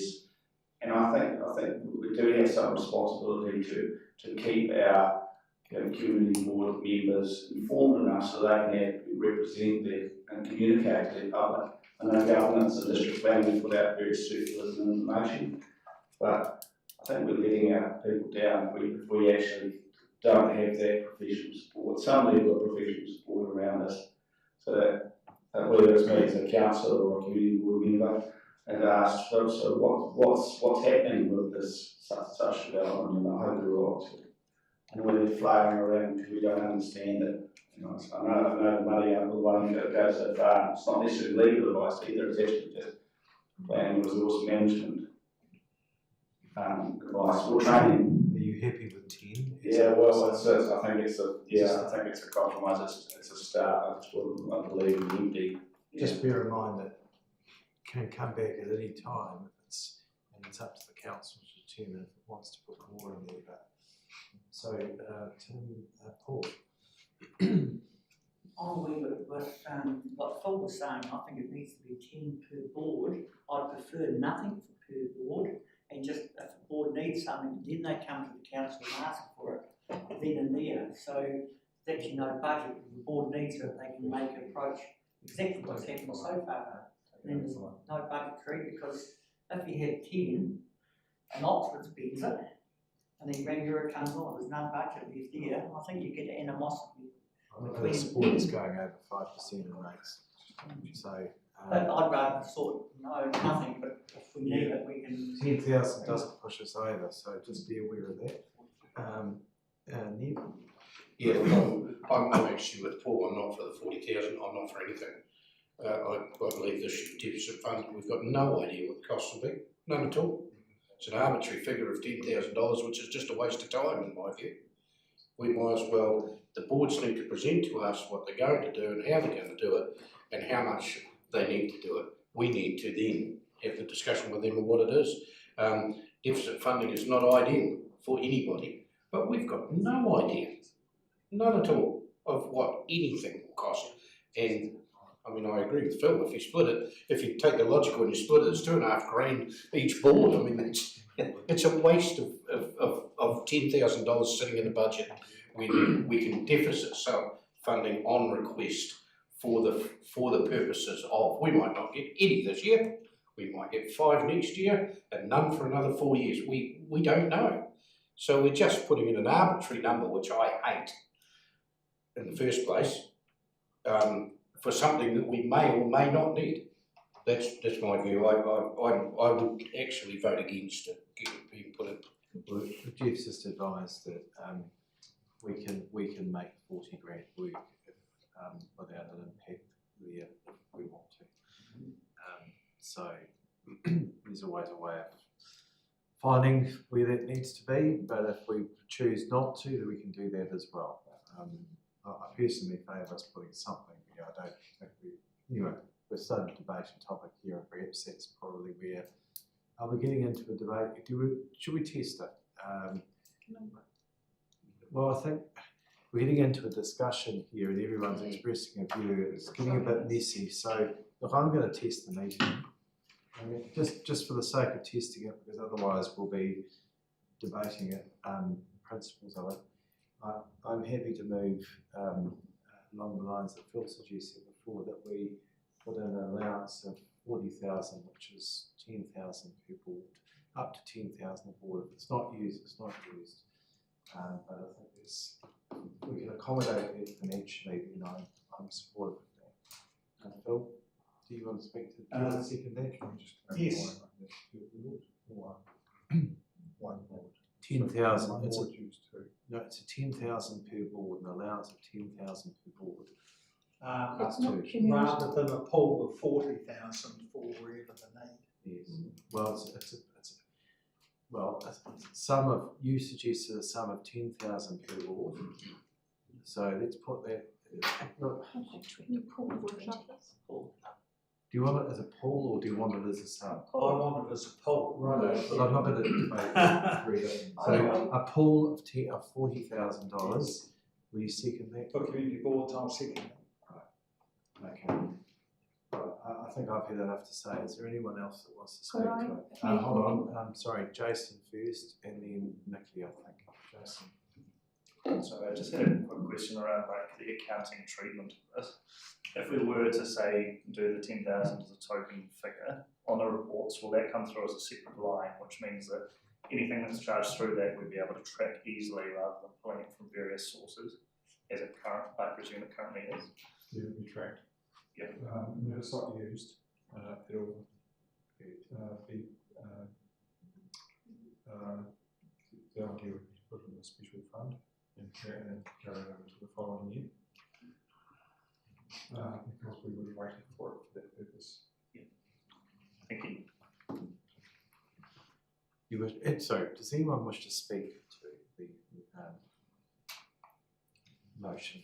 Yes. Okay. First, and then I'll come to you, Paul.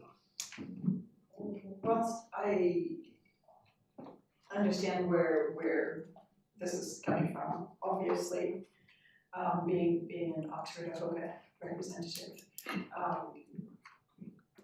I think we need to be careful with the message that it sends, but yet we also need to have the resource there.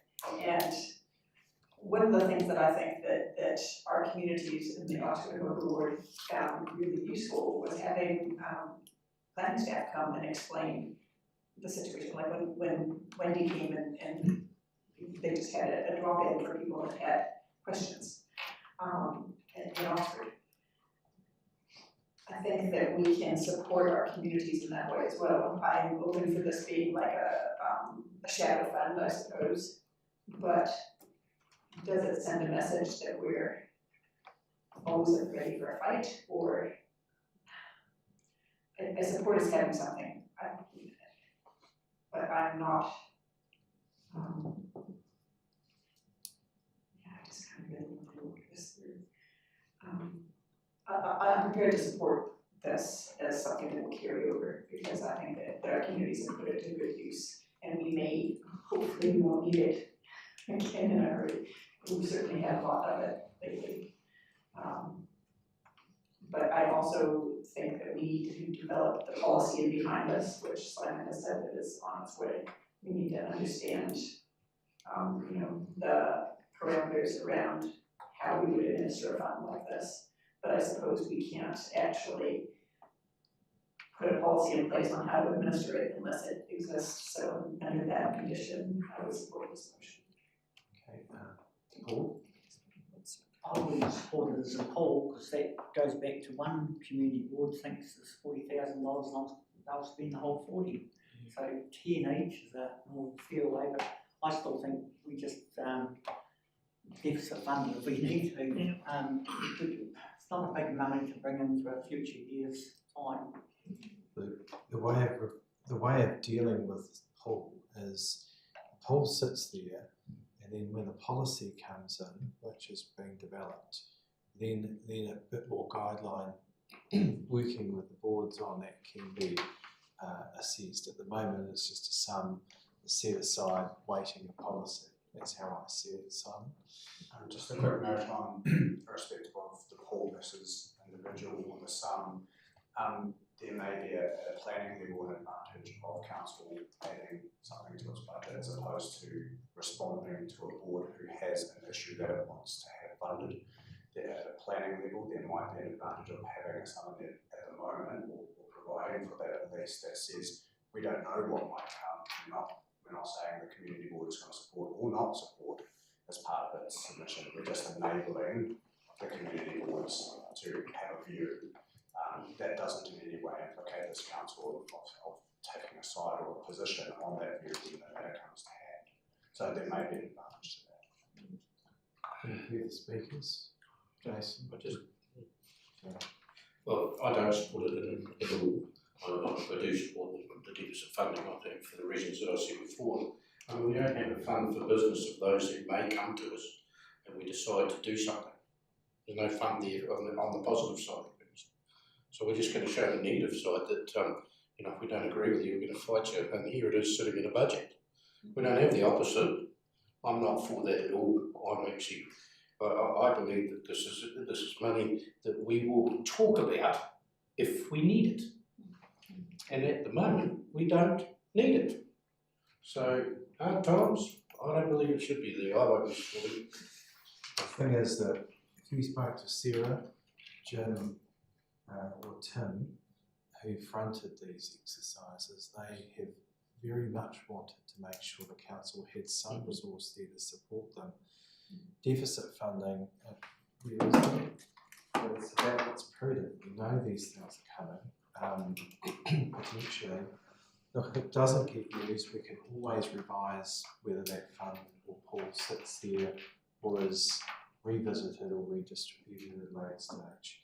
And I think the appropriate place in which to have the discussion around it is around the policy and to go out and talk to the boards. If they come back and tell us through the consultation exercise that we don't need it, we can withdraw it. And I think at the moment we have a lot of pressure on us to provide them good advice. They are stressed the max when these things come up. We talk to them. They really are stressed. They have appreciated the support the council has provided them. We are on a fine balancing act when it comes to these things coming in, but we know that that's the support that our boards need, and oftentimes the boards being resourced means that the council can keep a neutral perspective for our staff. And that I think is particularly important at this, except on the occasions when we have decided that we want to take a view disruptive with the plan change. So it is, look, I could go either way on the matter, but I think the prudent approach is to have a fund sitting there. That's my personal view, because I think it enables us the flexibility when those boards require that support. Let's hope they don't. Let's hope they don't. But I guarantee you over the next 12 months, there will be a call on us and we'll have no funding sitting there to support them. And we'll just get applications from the boards saying that we need to provide resource for them. It's the prudent approach to put some money aside, in my view. Thank you, Mr. Mayor. As the seconder, I reserve my right, I think, impliedly. This is not a licence to litigate by providing this fund, but it is to provide the support. As Tim mentioned, I thought that was a very good point, Tim. I think the key, as you've suggested, Mr. Mayor, is the policy. The policy will determine how this fund is to be utilised and the criteria. So we do need a fund if we're going to have a policy. So I think 40, it's a modest amount, but at least it could be helpful should a board run into trouble and need advice or want to listen to their community. So I would encourage you to support this, whether you agree to the fund or not, because I think any concerns you have can be addressed in the policy when we get to discuss them. So I think this is the first step. Question, Mr. Mayor? Robbie, sorry, yes. So do you have to have money in the budget to have a policy? I'm unaware of that. No, you don't. No, I didn't think so. No, you don't have to have money in the budget to have a policy. You can make provisions for something you expect to become real. Sometimes you get criticised for making provisions where there's no commitment. So some ratepayers may come in and say, well, hold on a minute, you've got no real work on the books, why are you rating us for that? that can be a question we've been asked of a few times. But basically, the council has, if it feels as though, based on historical evidence that it's always had to meet these costs, then therefore it should accrue to them. Can. So for the amount of money you're talking about, I don't feel it's going to be an issue for our ratepayers. It's more making sure you're balancing the books for something you expect to happen. So, thanks, Jeff. Robert? So I look forward to the conversation around the policy and how the application of the 40,000 might be looked at. I think this is a confidence thing. The Mayor's alluded to the 3 chairs. I think it's a confidence thing that this council should be funding. I quite agree with Councillor Atkinson, but I'm going to support this because I do think we need to make a provision just for that reason. And the other big reason is the cycle of council meetings and getting staff reports to support us funding a board, whereas there's something in there that will allow a board, subject to the policy yet to be defined, to actually kickstart a process subject to the policy in their own right, bearing in mind that we are all on boards and we're there to advise and guide and what have you. But I do think it is prudent to have some put aside for the reasons that I've just outlined, and on that basis I can support it. Thank you. I'm sorry, Joe. Thank you. Tim, I think I would be happy to support 40,000 fund, consolidated fund, that can be applied for under a policy under strict instructions on how criteria how to apply for these funds work. So I understand that it would give the board members, the board chairs, confidence to know that there is a fund there if they need assistance. But I don't believe that, personally, that we should just do 10,000 there, 10,000 there, 10,000 there, 10,000 there.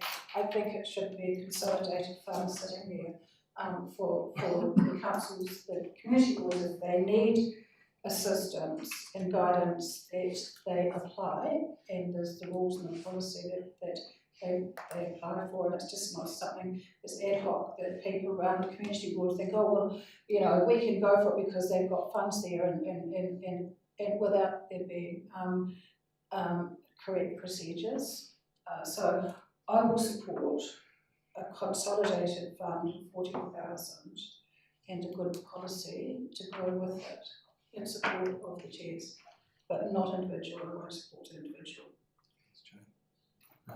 Tim.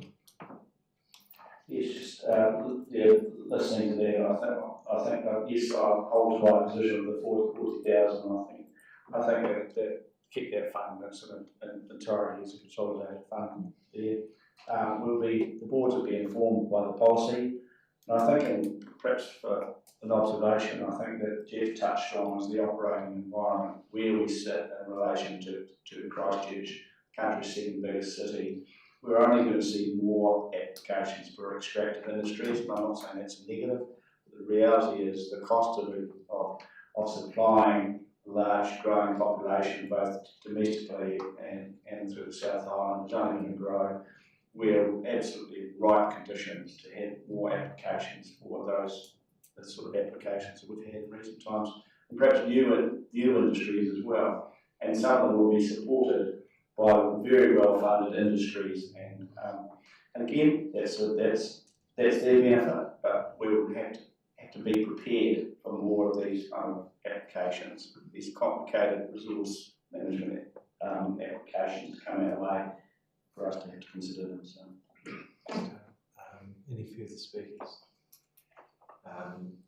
I'm not going to exercise a right of reply. I think I would just say it is $40,000 consolidated, and we have requested through debate, that a policy is developed and comes back to us, which would be consulted with the boards. So I'll put the recommendation. All those in favour, please say aye. Aye. Contrary? No. I declare that carried. Recorded, thanks. Do you wish yours recorded?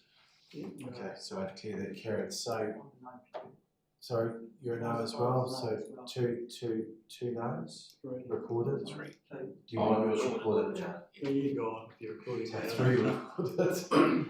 All right. So, all right. So I think that's the remaining items that we needed to resolve. Interestingly, in the scheme of things, it's the some things become the most important in discussion, but I look, it's been a very good day, and appreciate the spirit in which we've had our discussions. Brilliant. Just a little bit of a remiss on my part in terms of on page 327, we actually have a central business areas budget of 385,000. We collect rates from central businesses in Kaiapoi and Rangura, and to date we don't do anything for the likes of Oxford, Ravenswood, and that sort of thing. Well, do it in Oxford. We do it in Oxford. I didn't think we did. Yeah. So the thing is, do we start looking at the likes of Ravenswood, which are the likes of Harvey and Norman, which is open up? They're not paying their share in terms of marketing, levels of service and that sort of stuff. So should we start looking at expanding a rate for those businesses in Ravenswood, Pegasus, Woodend as well? I think it's a fair call, and rather than dealing with it in the budgets today, my teaching staff, I think that would be a workshop that should come to us, and along with the other topic that we talked about around the promotions. We did look at that a few years back around the Ravenswood, Woodend, Pegasus, Woodend, and there wasn't an appetite at that point, but there's been significant growth since then. So I think now is the time we should look at that. So staff would, Simon, I think that would be something that could come back to us in the coming month or so for a workshop, or months, but not too far away, with the view that if there's an appetite for that, how we then would undertake a consultation to do that with the affected communities. But the time's come to consider it, and if there's an appetite, I agree with Councillor King. Yeah, there's probably no time to do that in the same plan, because it will need to be consulted quite widely. I think it's a separate consultation, and we'll have a rating as well in terms of ranking areas. Can I ask you a question on that? What's our policy? Because Ravenswood's now a key activity centre, and our central business rate, my understanding is tied to key activity centres. Or activity centres, maybe not key, even lower than that, but activity centres, so shouldn't it be automatic? Well, rather than getting into debate about it, can staff look into this and come back with a workshop with options that we can discuss and tease out here? They will be all right. I don't know. I don't know either.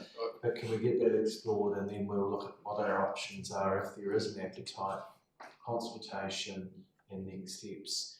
But there would need to be an engagement with relevant boards as well. If that can be thought of in the coming period of time, Simon, that would be good. I think Jeff's right. The time, it's too late for our annual plan this year. We need to really properly develop something to see whether there's an appetite to do so. I think Councillor King is right. It is now we should be having a discussion. Yeah, I think we might be mixed up with the initial rate of charge on your business. And that's one that gets, so if you've got a business like the hairdresser or something like that, they'll get a charge, as opposed to a business area charge. And we really want to establish a business area of high board maintenance, which we do for Kaiapoi and Europe. I think that's probably where the mixed up, so we'll bring that. You're okay.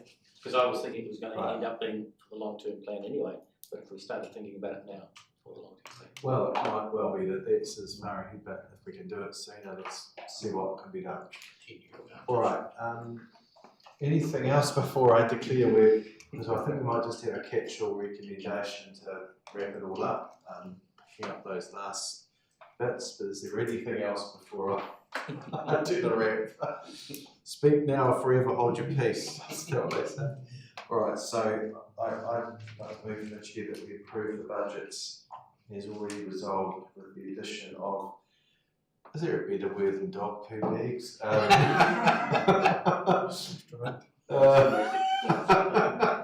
With the addition of the, what did you call it? Dog bags. Was that? Dog bags. Dog, with the addition of dog bags and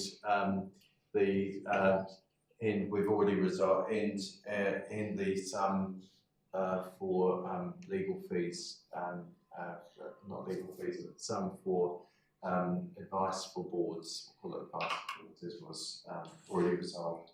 Someone's prepared to second that? Okay, any discussion on that? I'll put that, all those in favour, please say aye. Contrary?